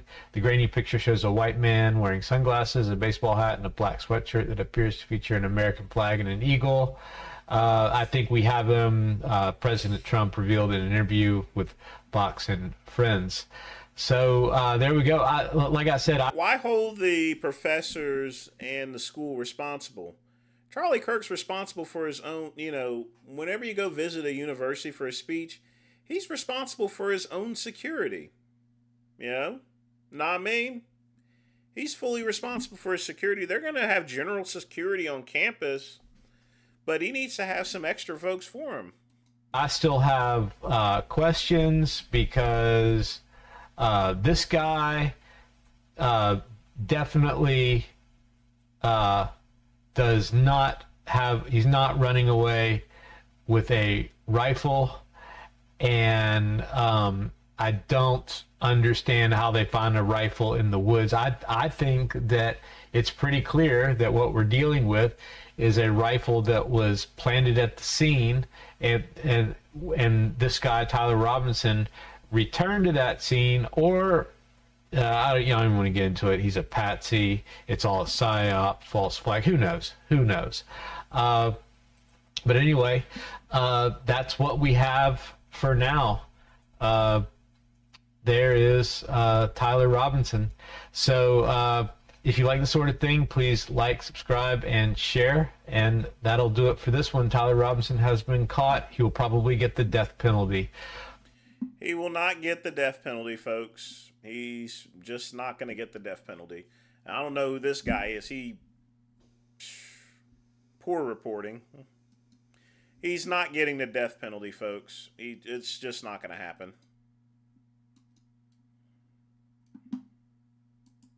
Even if he was black, he wouldn't get the death penalty. He's turned himself in. He's going to plead guilty. And the purpose of pleading guilty is to avoid the death penalty. It's just not going to happen. It's not going to even go to trial. He's going to spend the rest of his life in prison, and that's going to be the end of it. No death penalty.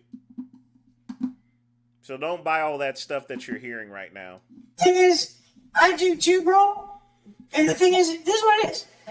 So they just won't treat you the same. They won't give you the same respect. You could do the biggest things in the world for them, and they won't even do the smallest thing for you. So then we're like, what the fuck is this? And then we try to call them on it. They actually start problems with you. And my whole way we're talking about it just between friends in a circle. So, I mean, I get it.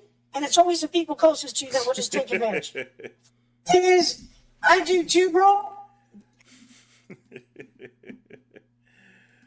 Oh, boy.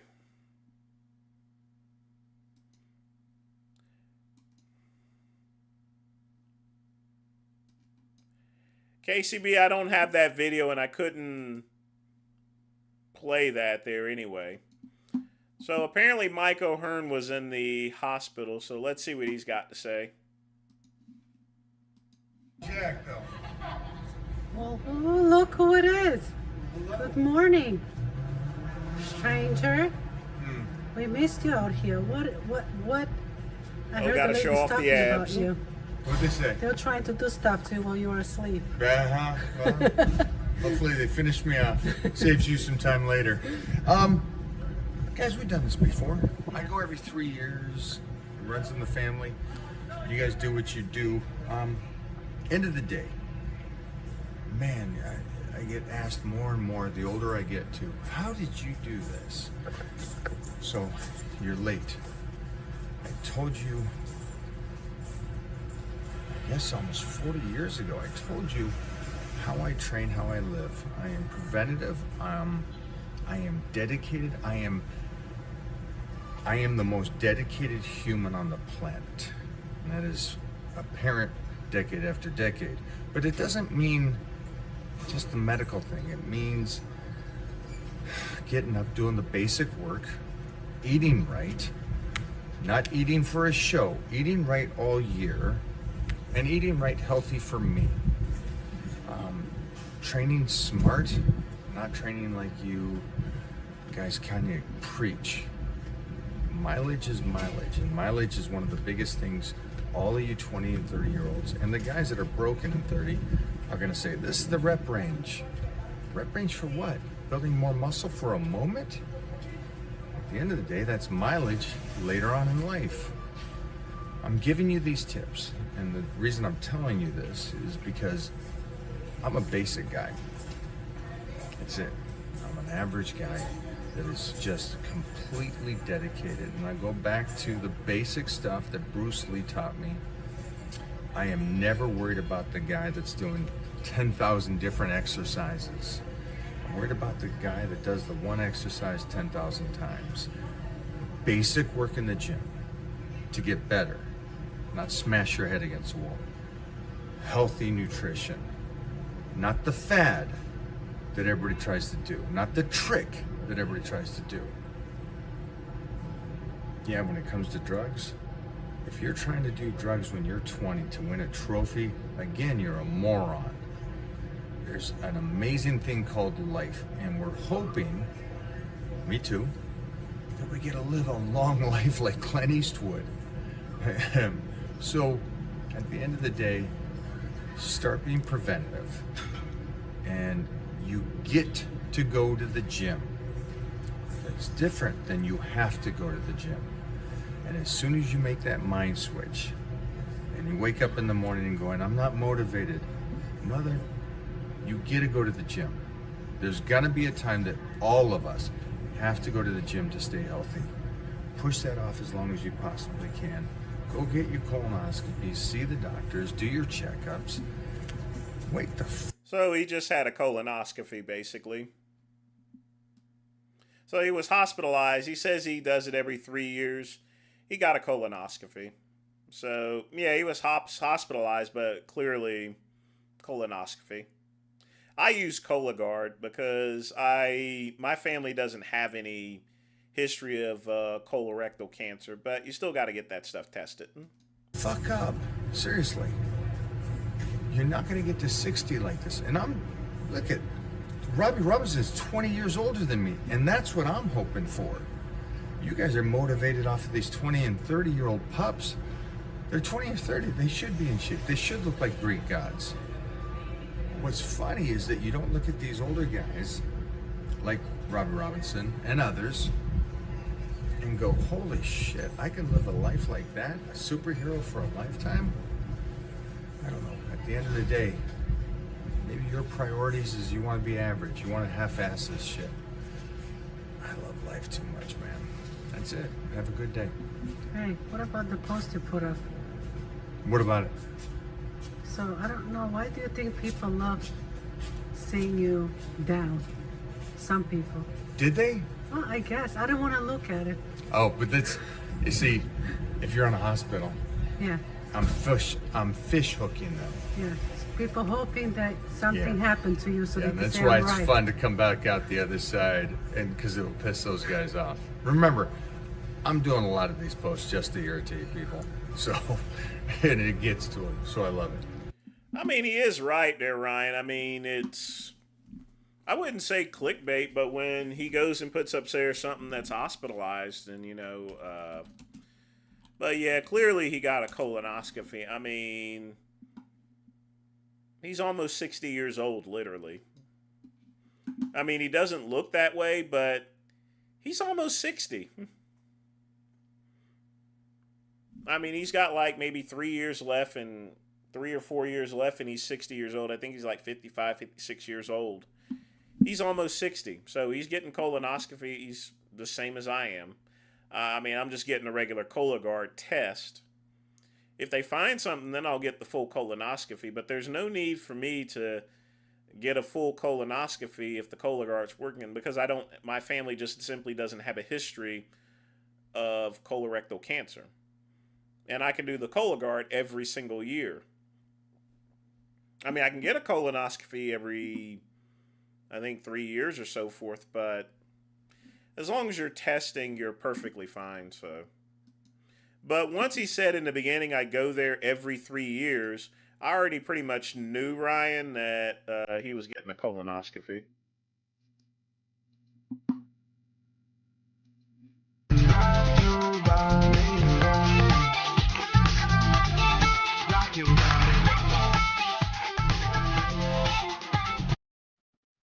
Ugh.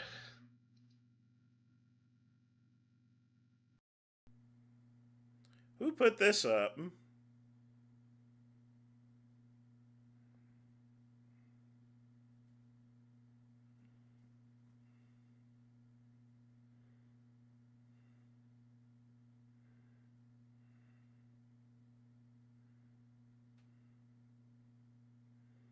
You know, the bad thing about it is that there's some freaks out there that would actually fuck that. Literally.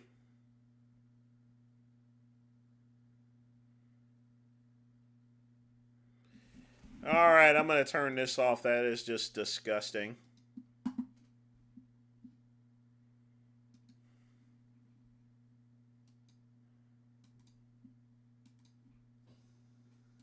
Yeah, but one thing I got to respect about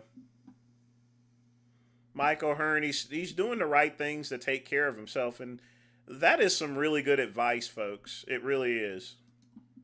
Love him or hate him, you could say whatever you want, but Michael Hearn's full of good advice, and I've met him before. He's a nice guy, you know. You can literally, you can actually hold a decent conversation with him, you know.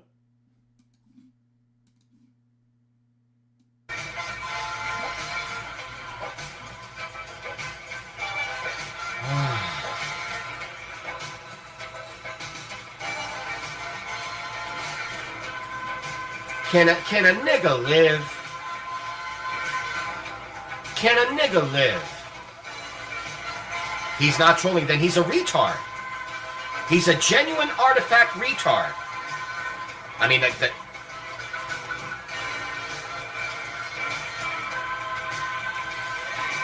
No. I know that the song exists. But, I mean, his comments before, so are you telling me he's a genuine artifact retard? No, I know the fucking song is real, for fuck's sake! Let's just play the fucking song, so I can go on with my fucking life. Let's just play the fucking song so I can get on with my goddamn life. Here's the fucking song. Choke on it. Oh my god! Oh I don't see why he's getting mad for. My god!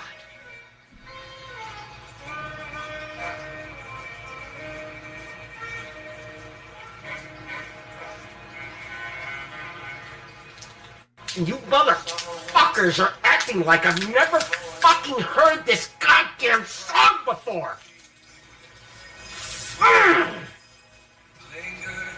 Why is he getting angry for? He just broke his glasses, but I think he did that purposely. He's probably getting some new ones. Fuck! I hate you.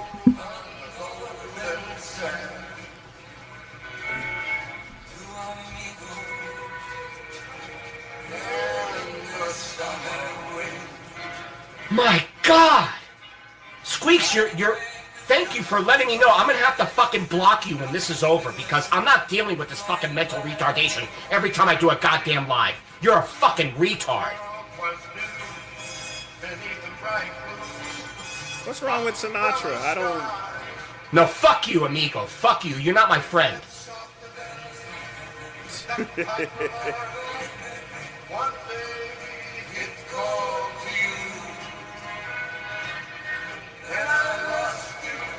The guy is definitely a fucking retard.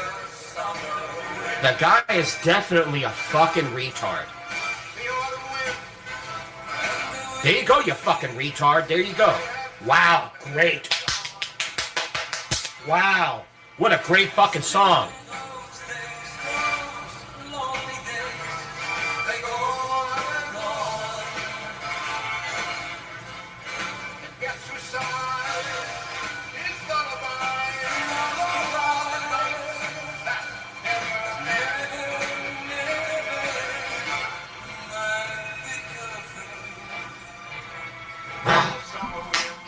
Oh, what a great song.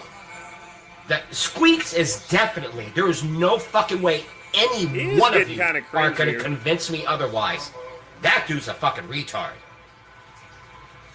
That might actually be Jonas. It may actually be Jonas. That guy is so fucking retarded that might actually be Jonas.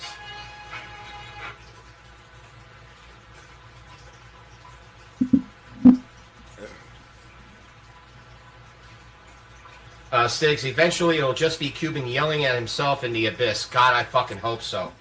I can't fucking wait for that day. But you guys can't help yourselves. You guys are such fucking narcissistics. You guys are such fucking narcissists. You gotta keep coming back here because you want your words read. That's why it will never end. It'll never go away. Because you can't help yourself, just like you just displayed right now, Stiggs. You cannot help yourself, and you will always keep coming back to get your comment read.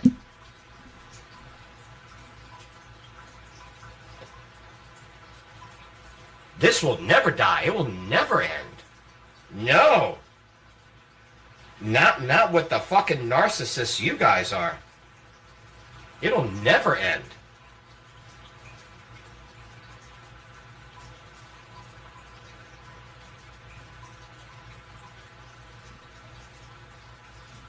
Scam his girlfriend looks like Jinx the Pokemon.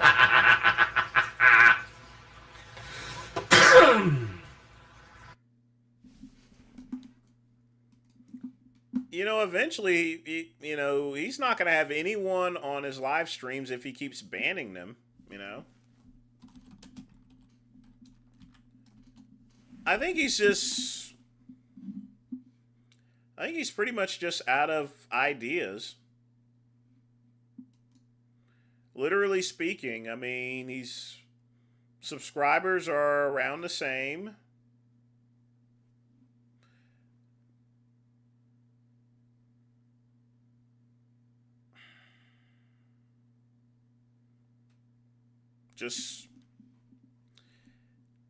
No, he just needs to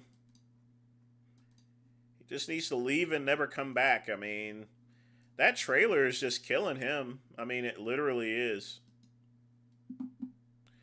Let's go ahead and check out the John Bravo video.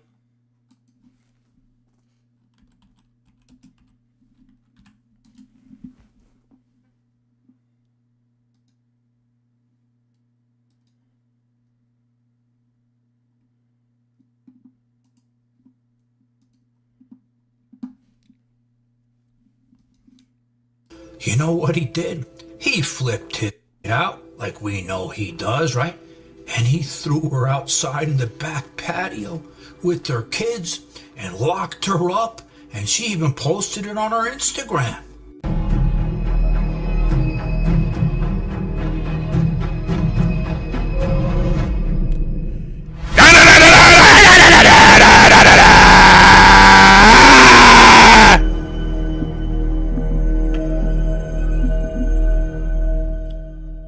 He said some things out of pocket to my daughter and he wanted to make up for it.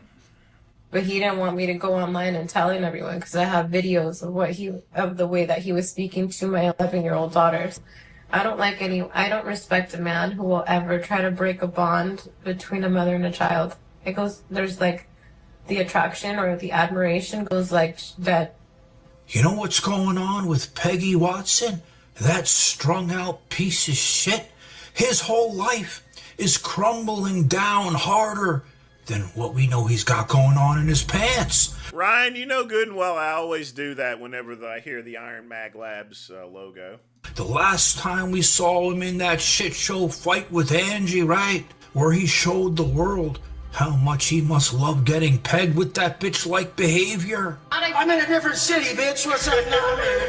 We're at the house, and I'm wanting my dick sucked, and I can't get my fucking dick sucked, and I'm pissed. Well, then get the fuck out of here and be by yourself. I'll fucking kill everybody. Leave me the fuck alone, you know? Like, if I'm gonna fight a chick, I might as well just throw her in the water. Well, since then, remember his bitch friend, that meth head that was always by his side anytime he needed him like a sharmuta, right?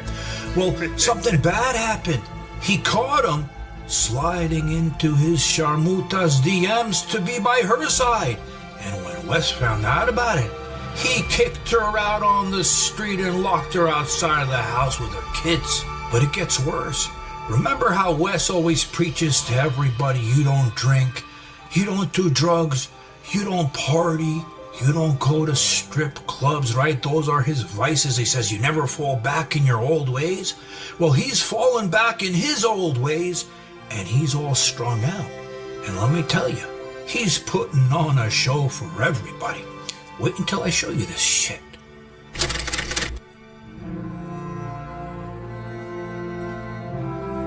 These guys are always so hyper fixated on the fact that everything's wrong in this guy's life, everything's wrong in his life. Dude, even if shit went bad in a motherfucker's life, I would never have to be you. So remember, that shit show fight? Him and Angie back at the house. Jack the shithead was there as the mediator. I don't know what kind of fucking asshole mediator he's gonna be, and his mother, right? Well, after that happened, shit got worse because the meth head, you remember this asshole always there to stick up and talk for Wes Watson, right? Like a little hoe by his side.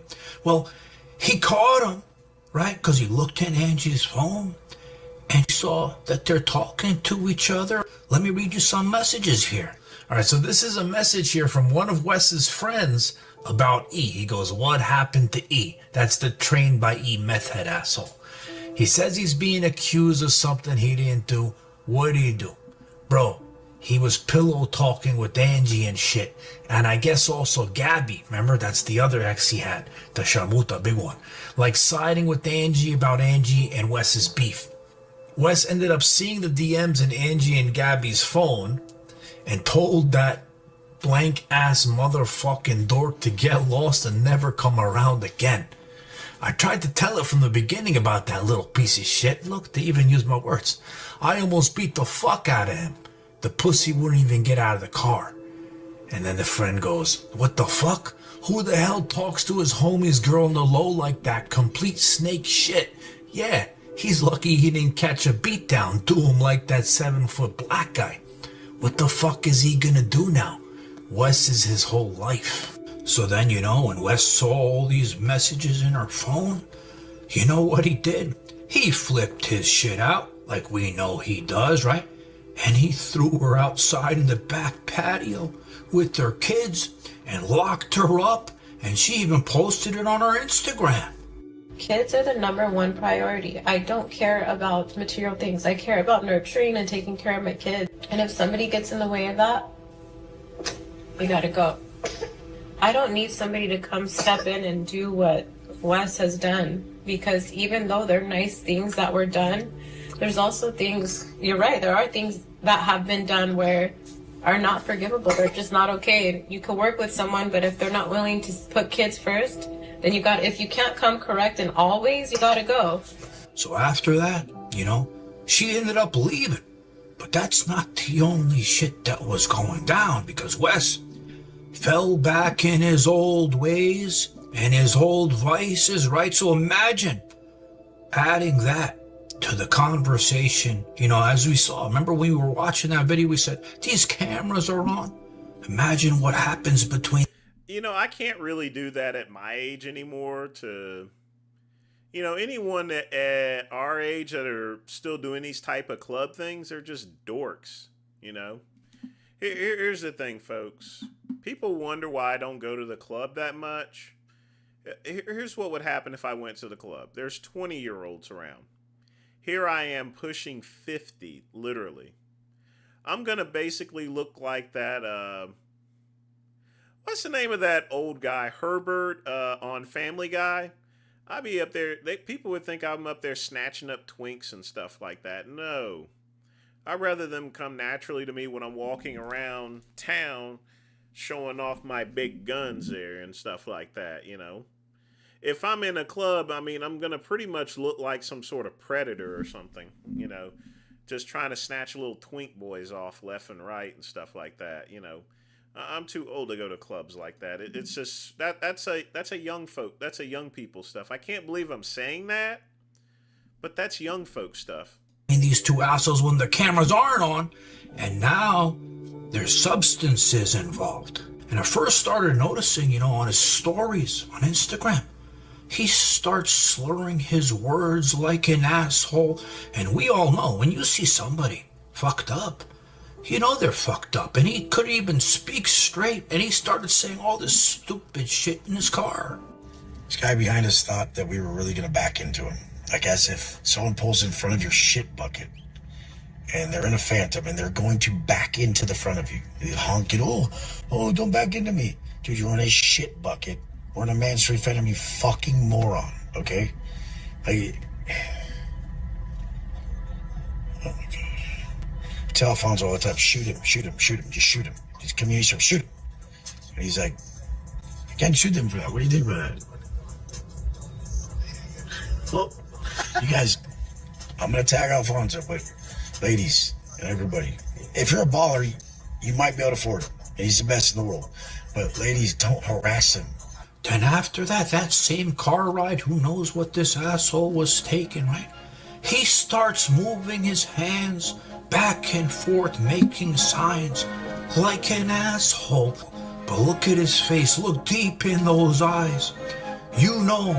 A face of a person where they're fucked up like an asshole. And that's what he's doing over here. He even got that Joe Son, Fu Manchu asshole. Looks like he's a party guy too. Cause he's taking him everywhere to the clubs, right? And he's even gotten him doing those things with his hands too.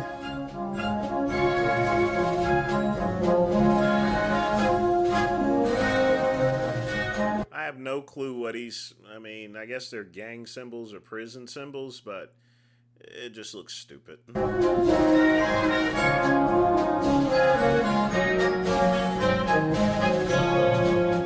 And then, of course, the money has corrupted his head there, LG.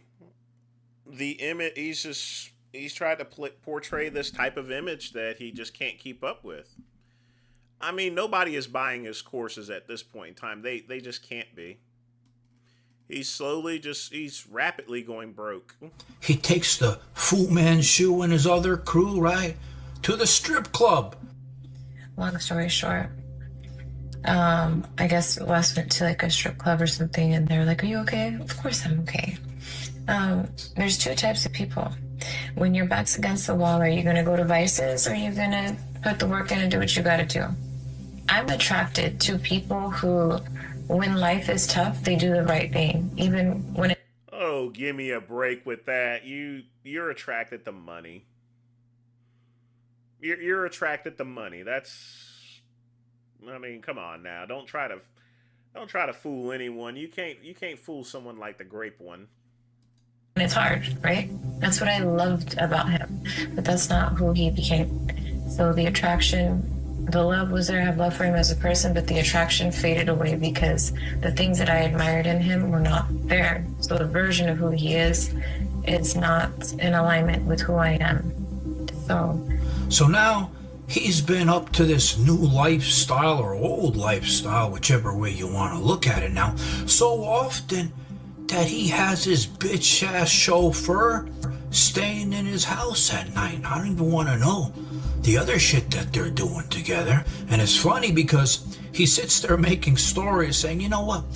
I don't want these cars anymore. I just want the Rolls Royce so I can be pimped around, because he doesn't want to admit he's getting fucked up and can't drive. And then he also doesn't want to admit he's going broke and he's got to sell the other cars.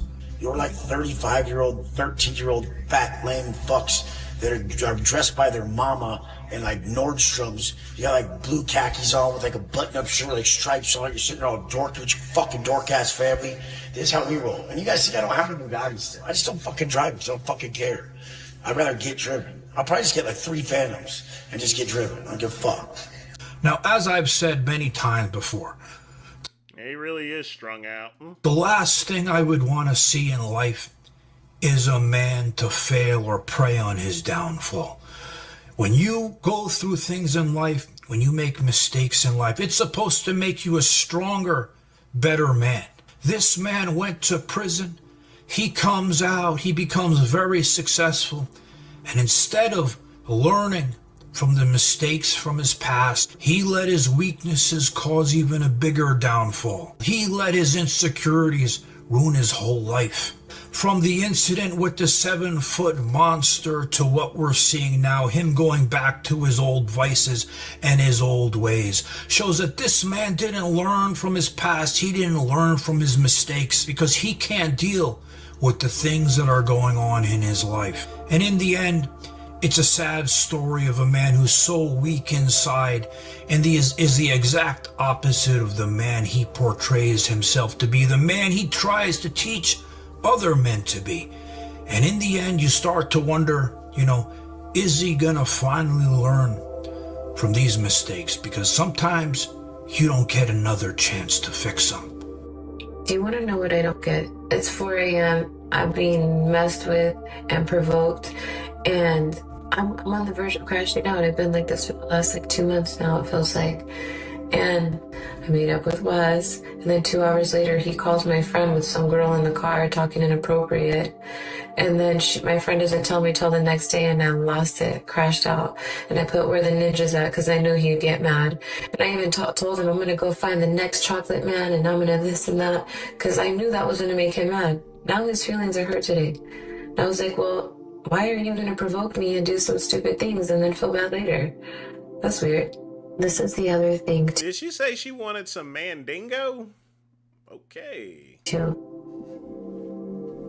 Yes, I'm a healer. Love and light is good. But I'm not all love and light. I'm also fuck around and find out type of person. And when I bite back, it's like I have venom because it stays with you forever. So me, I take it very weird approach, but I'll go straight for the jugular. And when I bite back, I'm telling you there's poison. You're gonna feel me. Probably for the rest of your life. Guys, thanks for...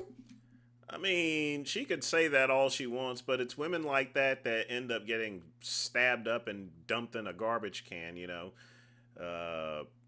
just like that other woman that happened out in LA a while ago. She talked the same way she did. Next thing you know, they find her stuffed in a freaking garbage can, literally, or in a suitcase.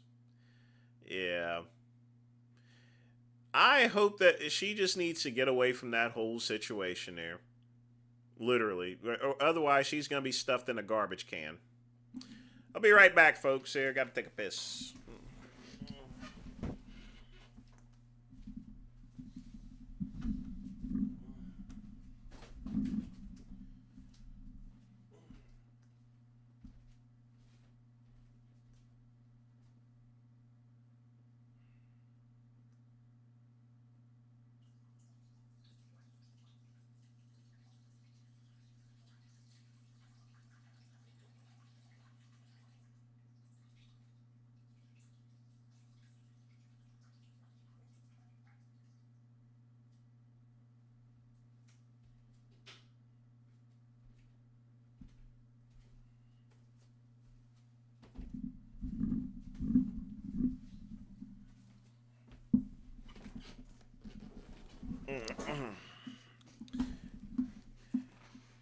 Yeah, but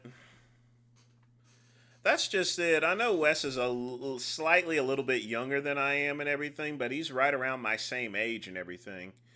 You just can't act like that anymore, you know?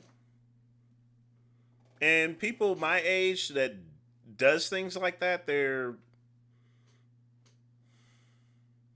just look stupid, you know? Like I said, it doesn't matter if I walk in with $1,000 watch on or anything like that. Once I go to a club, people are going to be able to see how old I am, you know? It can't be hidden. They're going to know I'm not in my 20s, and they're going to know that I'm not in my 30s or anything like that. So why in the world would I go and hang out at one of those clubs there for? I mean, seriously.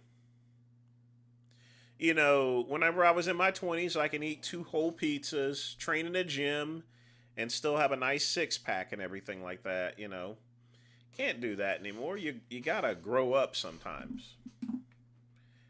And, you know, it's hard to say that, but, you know, I know that I'm 48 whenever I can feel energetic and everything like that, and then I realize when the night wears down and everything, I realize I don't want to go out anymore. And it's not because I'm tired or anything like that. It's just that I would be caught in a scene to where I don't belong, you know. Wes Watson doesn't belong there anymore. That's young folks stuff, you know, literally. That's just not for me. That's not for practically anyone. Literally. I have no clue as far as to what's the purpose of going out at this age or at Wes Watson's age and trying to do all that shit. It's stupid. Literally speaking, it's just stupid. Not a good idea.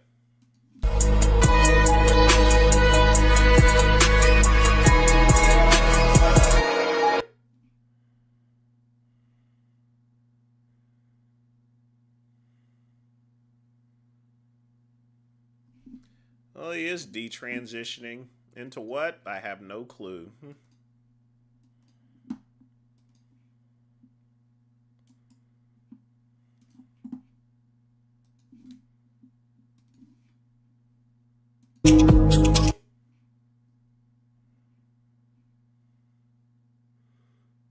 Are these just pictures of him?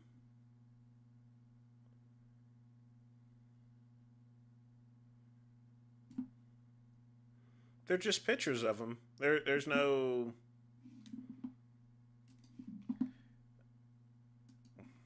Why would he make videos like this for? Weirdo.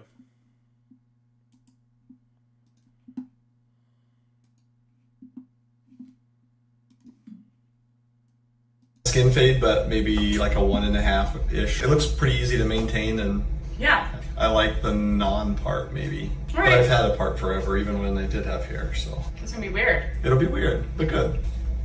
I'm like in between 2 shades. You match this one, this 7, very well. Mm-hmm. But the 7 ash matches pretty well, and I think it may look better. So if I was going to get back my hair, I would get a wig. I mean, literally speaking, I wouldn't go all the way to Istanbul or Turkey or anything like that and get one of these hair transplants. I think those things are silly. Better on your cute little eyebrows here. Okay, we're gonna shave this down. Is that okay? Yeah. You gonna survive it? I'm gonna survive. No, I'm ready.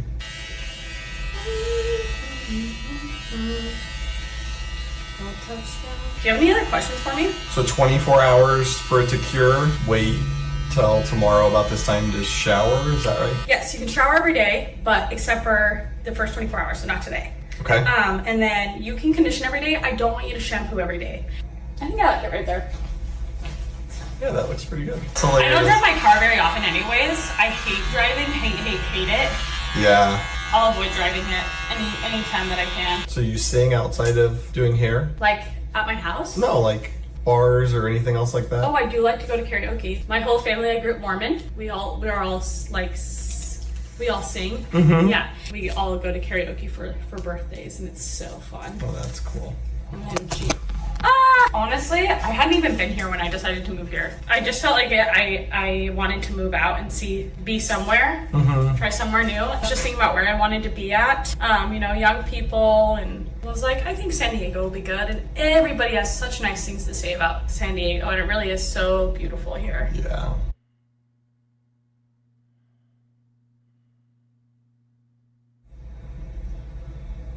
So See, how this long is what I would after do, you actually. get this, This is then what do you John usually Bravo wait to should have post on done. social?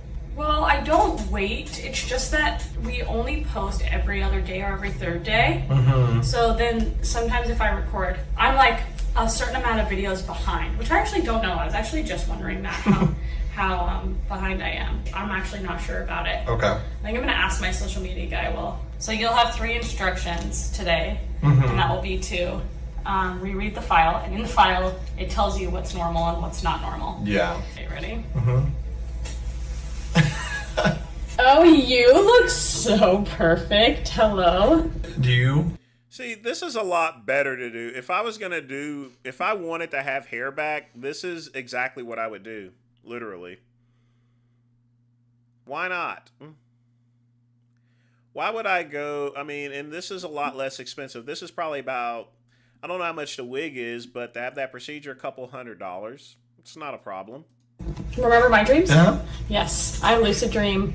You lucid dream? Oh my and goodness. I remember my dreams almost every single night. That's so perfect. It feels so comfortable. Like it doesn't even really feel like anything's on my head. Can you feel it when you like move your eyebrows a little bit? Yeah. I guess when I do that a little bit, but not like where like it doesn't even feel like I have anything on my head. It's crazy. That's what people should do. They should get toupees instead. I mean, it looks pretty good there. You can't, Bruce, you can't tell. No, I wouldn't bet him. I mean, if I was in his place, I would just go completely bald like I am now. But if I did decide to want to get hair again, I would just get a toupee. There's no need for me to go get a hair transplant. And the good thing about a toupee is I can take it off at any time.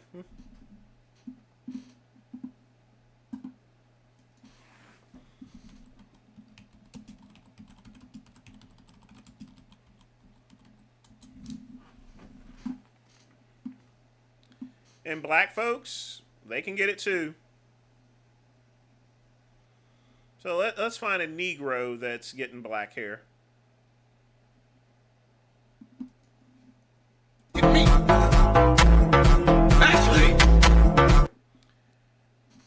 Now this show enough looking guy is getting one. I'm not going to put the... Very easy, folks.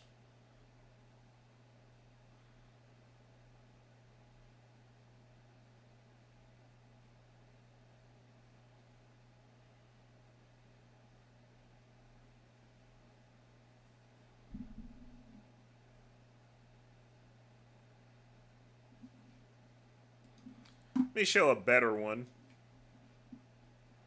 I mean, the thing about it is toupees are pretty awesome.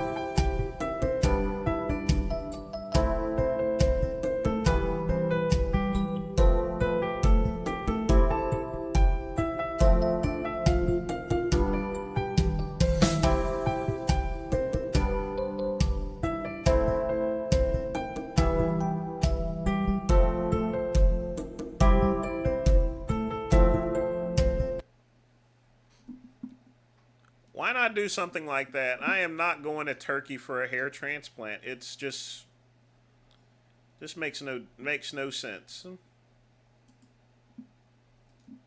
I'm not even going to get a toupee at all. I'm going to keep it like Telly Savalas. I grew this really long just to make sure we... Whoops, same one. I mean, that's the good thing about a toupee. It gives you a choice there, Ryan. If I get a hair transplant, that's permanent and expensive. You can't change it out there, you know? So many complications that can happen as well. I haven't even met you yet, and I want to pay your closing costs. I'm talking competitive interest rates, quality build, and amazing warranties. The details are in the caption. I haven't even met you yet. Yeah, we've already seen that video. Yeah, that belt's fighting to stay on, that's for sure. You should never wear anything like that.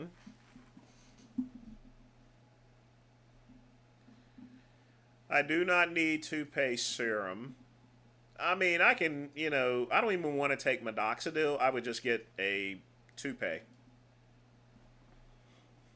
That's if I wanted hair back. But I look good bald. I'll be honest with you, I love being bald. People are used to seeing me bald these days, like Michael Jordan. So there's no... And it also doesn't cost me anything to shave my head neither. What's up, Sausage Dog Dad? What's up? I don't know. I mean, it's you know, always put stuff up and everything. So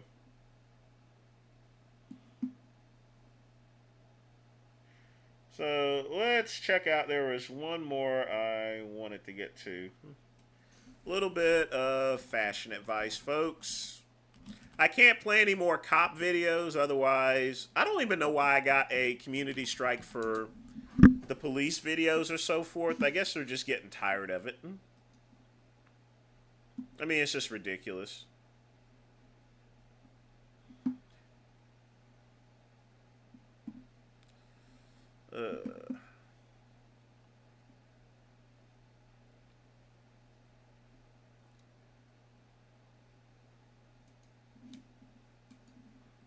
When trying to be a gentleman, you might be able to talk the talk, but can you truly walk the walk? Now, this is a rare tip, folks. This is how to walk like a gentleman. Stand tall and composed. As a good rule of thumb, it's best to walk with a good posture without overcompensating or over-exaggerating your stride. Oh, there he is. That's the gay person that they hired for... I've not seen him in a very long time there, so... I guess he still works for the company. They just don't feature him that much in videos anymore. Or stance. This means that you shouldn't slouch or make yourself overly small while walking. But don't overdo it with a puffed out chest or an aggressive stance that takes up more room than is reasonable. Having good posture without over exaggerating your presence helps you to come across as confident without being obnoxious in the process. We'll modify a classic Brummalism here. If how you walk makes people stop and stare, you're not walking in a gentlemanly way. Take deliberate and measured steps. The best way to walk forward is with a purpose in mind, and this is best achieved by taking calm and deliberate strides towards where you're headed. If you don't know where you're heading, it might be a good idea to address that first. So, if you have a destination in mind, determine your walking directions before setting out. If you're walking for pleasure with no particular fixed destination, feel free to move in a more leisurely manner, but continue to take full, intentional strides. Try not to drag or rush your steps either in your stride, as this manner... Now, guys may think this is boring, but I'm trying to teach you... I mean, at the same time, I want my show to make sure you guys can learn how to get some puss, basically. I want y'all to crush some puss, and... You know, walking is very important. Impressions are everything. I told you fellow piss troopers that.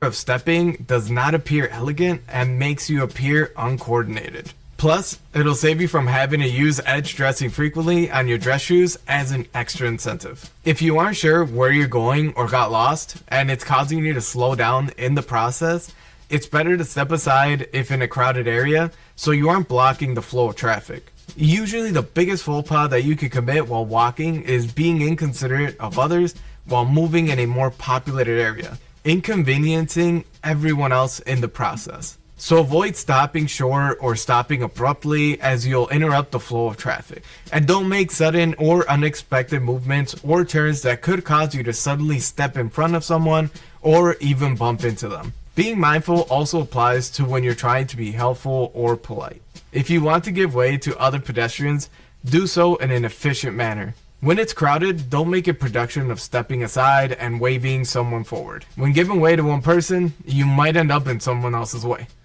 Don't stop moving completely in that type of scenario, and instead try to get a less hectic area if you need to let others pass. And especially don't go against the flow of traffic, leading to our next point.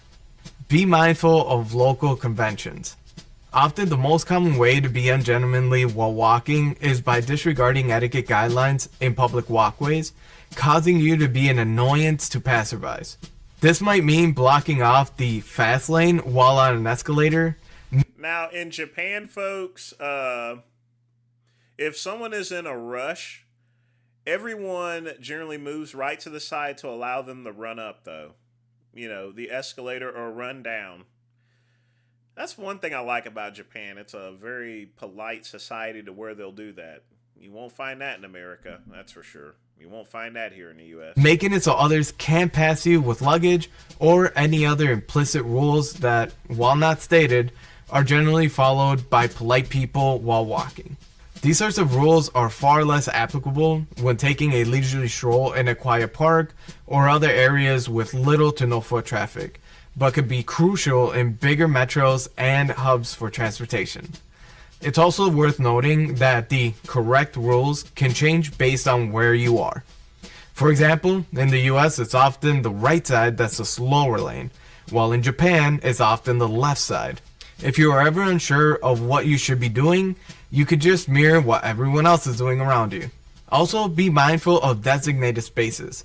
Walk on the sidewalks or pedestrian zones, and don't travel in zones intended for other vehicles like in bike lanes. Simply put, be mindful of your surroundings and look out for others. Speaking of which, do you think my outfit today would catch the attention of some passerbys? In today's outfit, I am wearing a navy suit with a Glen check pattern. I love this suit. It is very traditional in a simple sense. It's very classic. And with my shirt, I ended up doing a more banker look. So I did a contrast collar, contrast cuffs. With my tie, I decided to put on a paisley. I want y'all to take a look at this, folks. Whenever you walk around, what are most people wearing? They're wearing t-shirts and stuff like that. And you come out there wearing this, and the ladies, the ladies, they go and watch you wear that. Who do you think they're going to be attracted to? All right?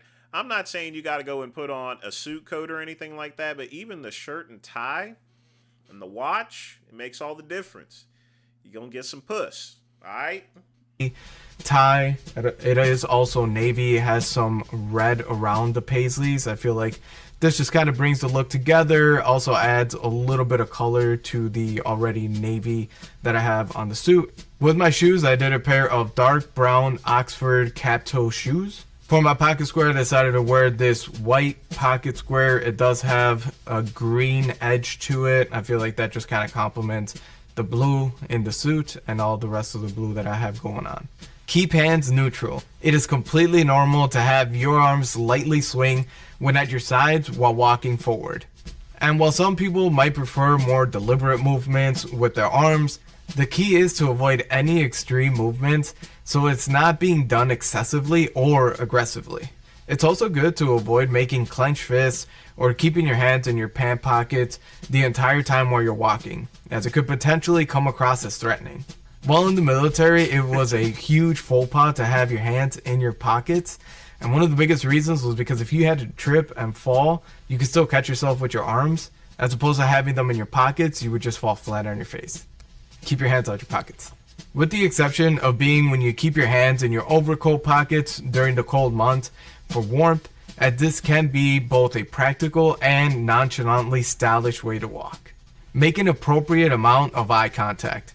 The amount of appropriate eye contact you give to others while walking is again situational, but these are some good general rules to follow. It's often considered rude to completely look past someone when walking by them or refusing to acknowledge them at all. Though again, these rules vary regionally. In New York City, for instance, busy pedestrians rarely make eye contact while walking with a destination in mind.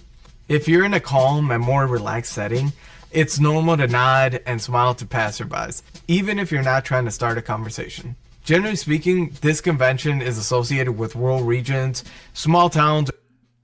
Well, it's about posture. It's about walking. Like I said, folks, when it comes to ladies, that first impression is most important. And it even stems down not just on dress, but just exactly how you walk there, you know. The way you walk can make a difference between whether you're walking by yourself or whether you crushing puss. All right? Or cities and residential areas, but it can also occur in bigger and friendlier cities too.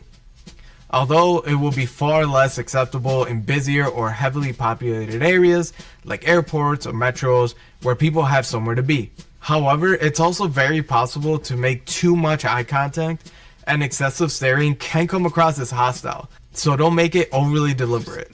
Don't rush. Unless there's a serious cause to warrant it, gentlemen rarely run anywhere in a non-athletic setting. If you're running late, it's far more tactful to call ahead rather than run and make a scene. Only Tom Cruise looks cool running in a suit after all. Look for opportunities to help out. As you're walking, be cognizant of any chances to help others, as this will truly be one of the best chances to be gentlemanly and help your community at large. This can include small but meaningful gestures like holding open doors, picking up things that others have dropped, helping people come across the road, picking up litter near convenient trash cans, or any other good deed. For any assistance that requires getting close to someone, like taking an older person's arm to help them step down from a curb, or handing back a dropped parcel, be sure to announce yourself and offer to help so that you don't startle anyone. Since being helpful and considerate of others is truly what being a gentleman is all about. Walking with others. When walking with a group or partner, be mindful of their speed, since you want to walk in step with them. You are walking together, after all. If you have trouble keeping pace, don't be afraid to say so. And don't belittle others who need you to slow down for them. When you're in large groups, it's good to stay in close proximity to each other, but don't dominate the walkway in the process. Generally, you don't want to walk more than 2 abreast in most circumstances. It might be good to consider buddying up with someone else to chat with them as you make your way to the next venue you're all going to. But accept that you can't be involved in every conversation that's happening. And if there's an odd person or people in your group, after you chatted with someone, consider excusing yourself after a pleasant chat and walking with a little odd man out so that everyone feels involved. Whenever you are walking, you should leave sufficient room between yourself and others, both to afford them personal space and to avoid stepping on their feet or backs of their shoes. Even if they are your friends, they won't take kindly to you trotting on their feet. Chivalric walking traditions. Let's now talk about some of the historic conventions that traditionally had precedence when a gentleman was walking with a lady. Historically, men were expected to walk on the outside of the sidewalk closest to the street. This was, potentially, intended so that the man's bulk would protect the lady from getting splashed with mud from the dirty gutter or street. This is fairly innocuous convention, and there's certainly nothing wrong with still practicing it, provided that you do so in a way that's natural and unobtrusive. Less viable today is the often lampooned gesture of placing a coat so that the lady can proceed safely and elegantly without muddying her shoes. Originally, this was an endeavor that was only attempted at small puddles, with a waterproof jacket laid exterior down so that later the jacket could easily be washed off and cleaned. In comedies and cartoons, however, the man was often humorously shown laying down on a coat or even his jacket, ruining it in the process. Obviously, you shouldn't unnecessarily stain your Khitan jacket in a showy gesture. And we rather suspect that most people would be a little weirded out by you laying down even a waterproof garment in a puddle. So maybe it is best that this particular gesture, however well intended, has fallen out of favor. Now, when you step out, you can be confident in knowing that you are putting your best foot forward as a gentleman. Have we missed anything? Let us know in the comments how you walk like a gentleman. Yep, there are indeed guides in walking there. And I take that advice. So whenever you see me walking around, it's not just the pimp, folks. It's the style. It's the impression. That's how I get a lot of mangina.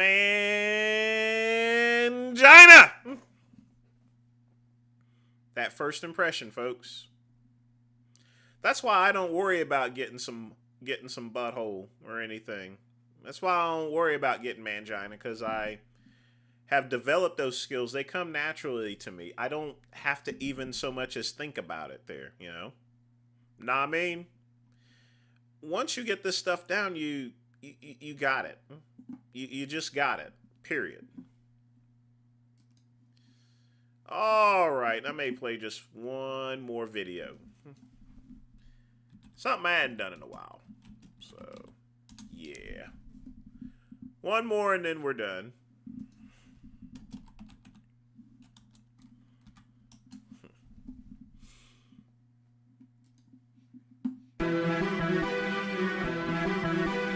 Shout out to the real, you gotta be a freak. Gotta be a freak beats. Taste of my freestyle. You know my flavor, I'm the real vanilla ice. 10K a day, 10K a day. You know my flavor, I'm the real Felicia Keys. 10K a day, 10K a day. You know my flavor, I'm the real vanilla ice. 10K a day, 10K a day. You know my flavor, I'm the real Felicia Keys.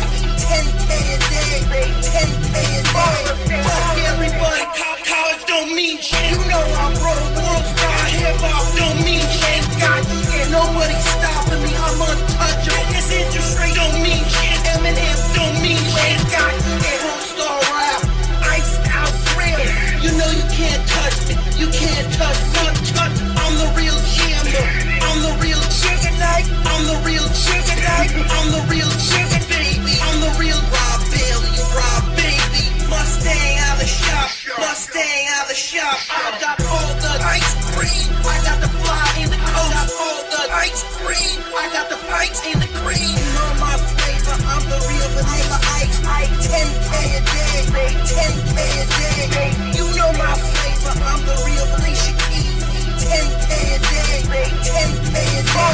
You know my flavor, I'm the real vanilla ice. 10K a day, 10K a day. You know my flavor, I'm the real Felicia Keys.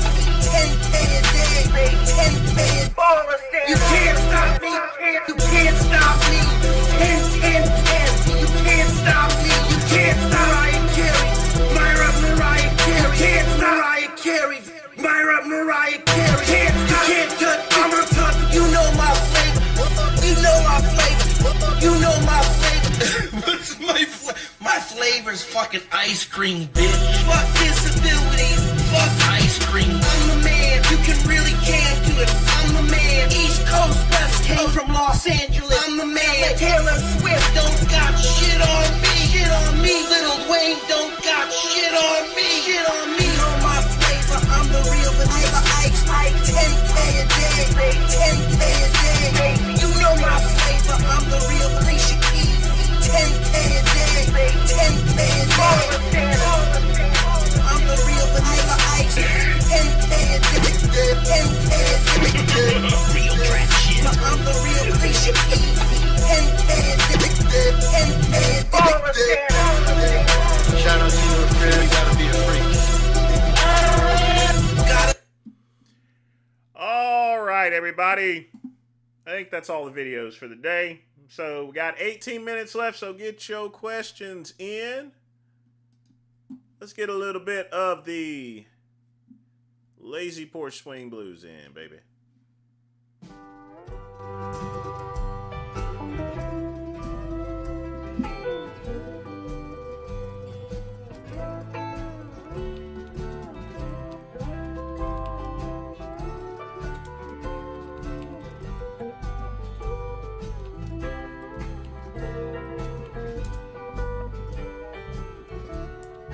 Oh boy.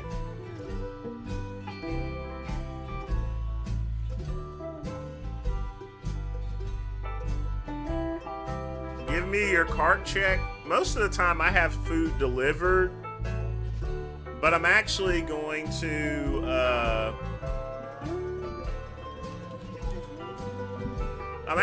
pick up my food tomorrow because I'm gonna go to the gym on Wade Hampton, and then afterwards I'm going to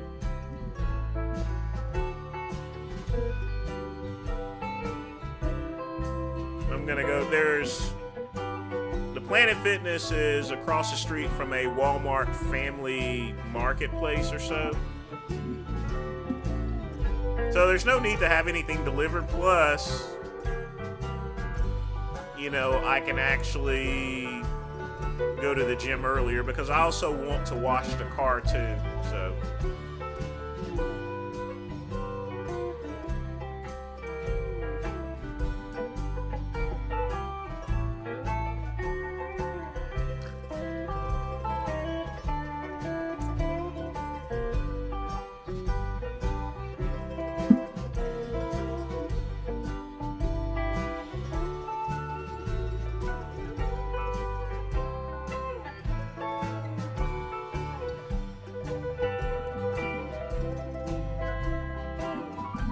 I'm still checking. I check out Crunch tomorrow because I also need to get a new dishwasher. So,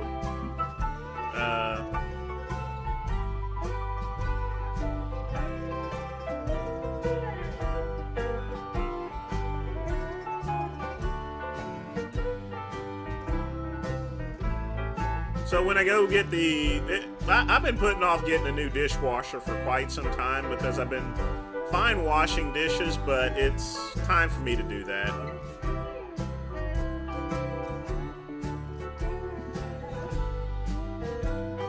And then I gotta get sandbags because I gotta patch up some shit.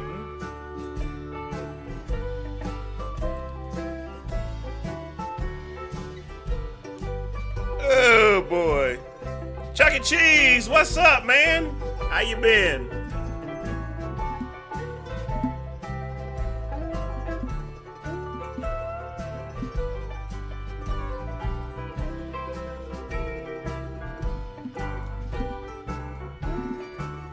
What a beautiful picture.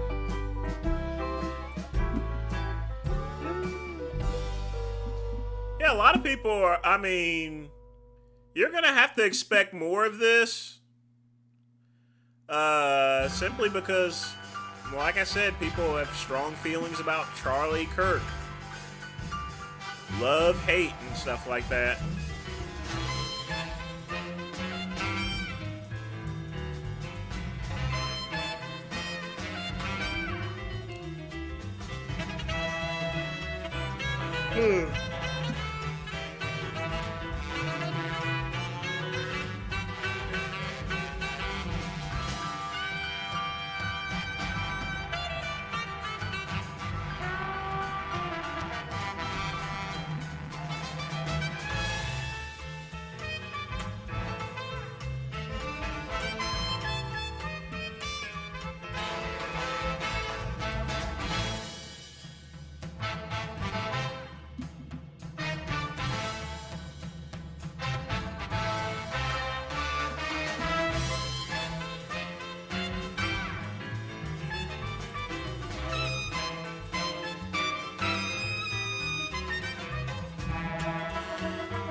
Got hit on the gym this morning by a hot Latina.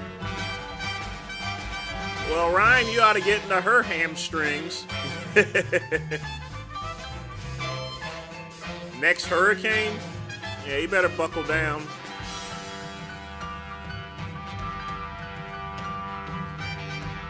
Went to the gym earlier today before disc golfing in the river. Well, you're getting your workout in, Chuck E. Cheese. Now that I got my proper weight training equipment, I'm lifting pretty heavy again now.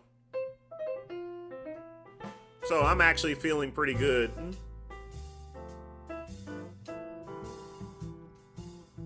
Larry Scott style arms. Boy, you're gonna be a monster there, Chuck E. Cheese.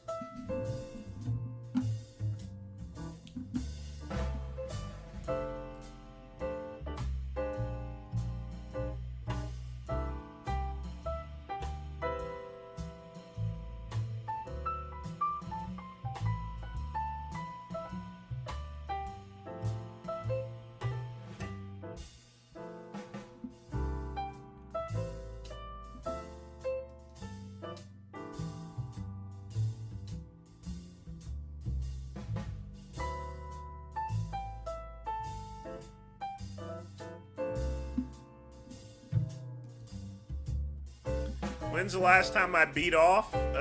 Probably this morning. It's always good to jerk off at least 1 or 2 times a day. I do it because it's putting the power back in. You guys have watched Wolf of Wall Street. You do it just to do it, just get your day started and everything. That's just me. Mine is purposeful, in other words. It's not like you need it or anything, it just... It gets your mind focused, in other words. You're able to go to work without worrying about getting some, you know... You got your mind straight and everything. Just take that Matthew McConaughey advice type thing in terms of jerking off. And I don't jerk off a bunch there, folks. I don't want to go raw with it, you know. I mean, there are some times where I go days without doing that, but mine is work purpose related, you know. I think if everyone jerked off in the morning, they stay focused. But one thing I don't do, if I'm going to train in the morning, I'm not going to jerk off. I want to make sure I have that energy to work out. And then reward yourself by busting a nut. Whether hand-wise, or by unloading into a woman or man or whatever, you know.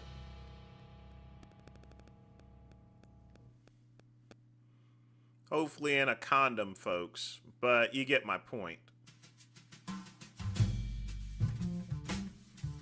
Jerking off is very healthy for you, too.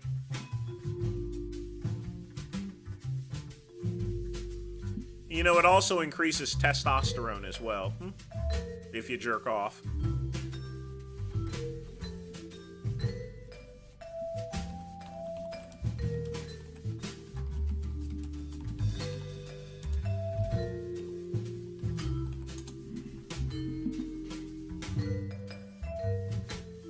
See, let me show you.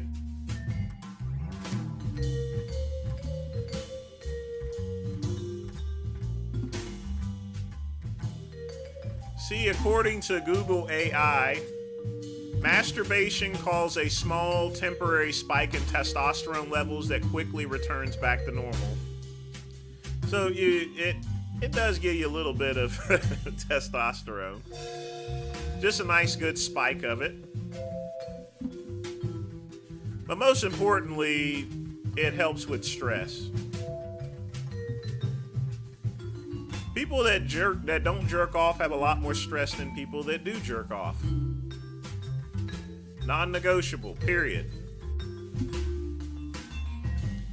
Lenny would want us to keep eating, sleeping, and growing, and jerking off.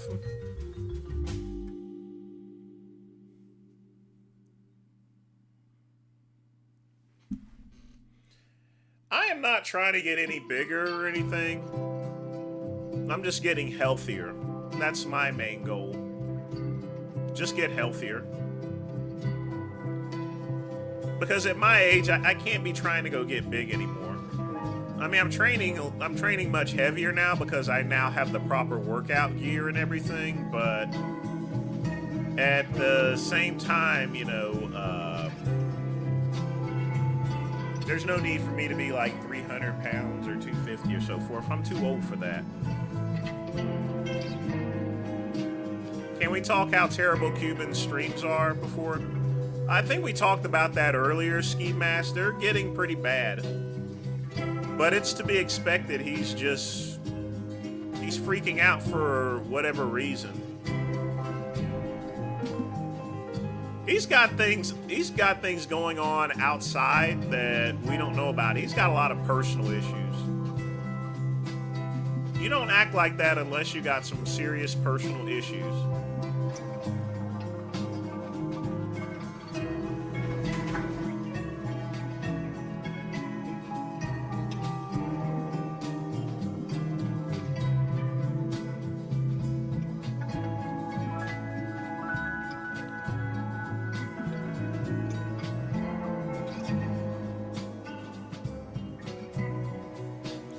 That is indeed true.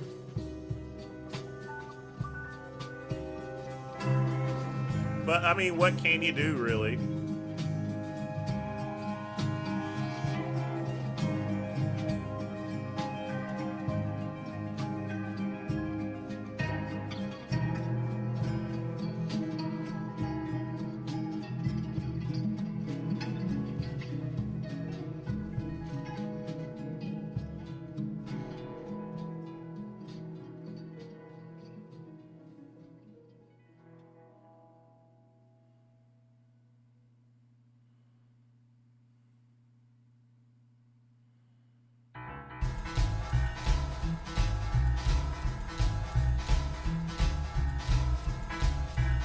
Indeed. Thank Pugman.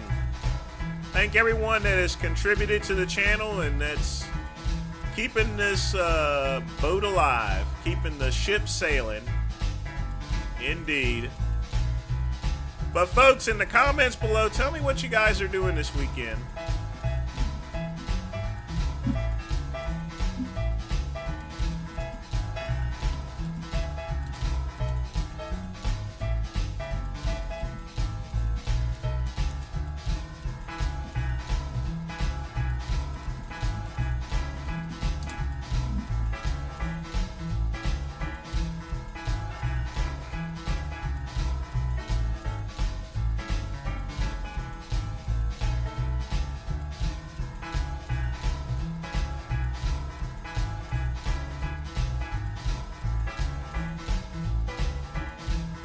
I don't know if he's gotten a divorce or not. But if he has, I'm not going to get into someone's personal business like that. That's just, that, regardless as to how I feel about Cuban, that's definitely off limits. No women, no kids, like Scarface. We don't mess with the women and we don't mess with the kids.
Thought that might explain his bad mood. Seems to be definitely drinking more.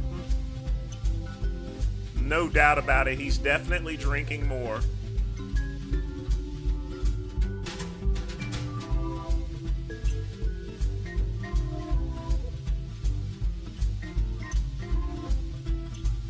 But really, that's really on him.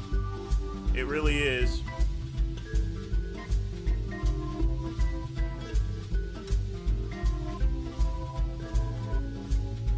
I got a lot of eBay stuff to list, been hitting up the store and finding.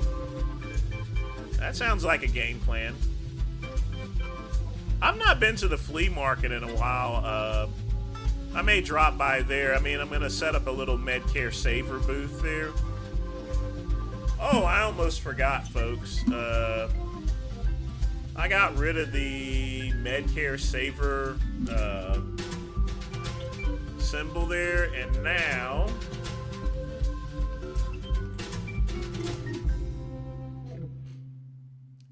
this is the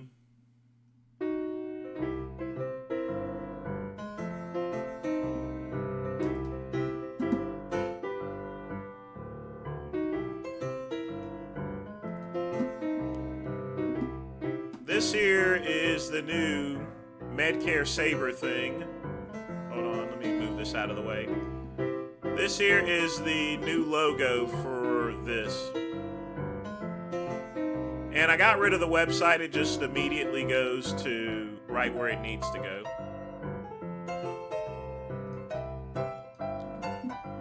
So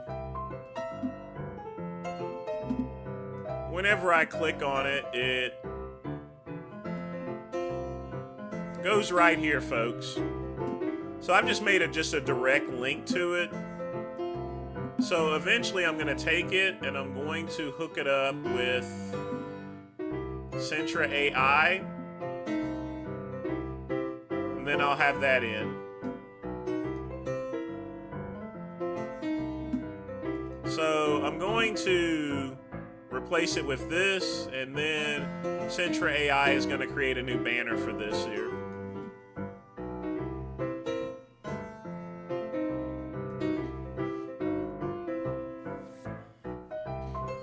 Yeah, the Centra AI is kicking ass. I will tell you that right now. It is kicking ass. These AI programs are saving me a ton of money.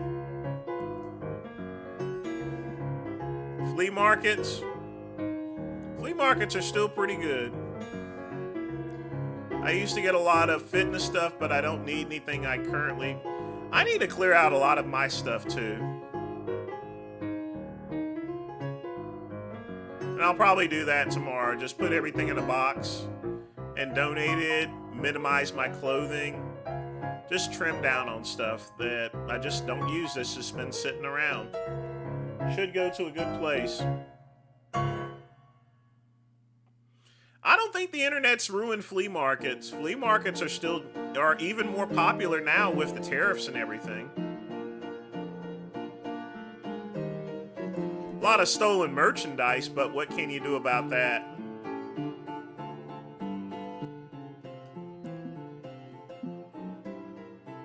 I hit the gym every time Saturday.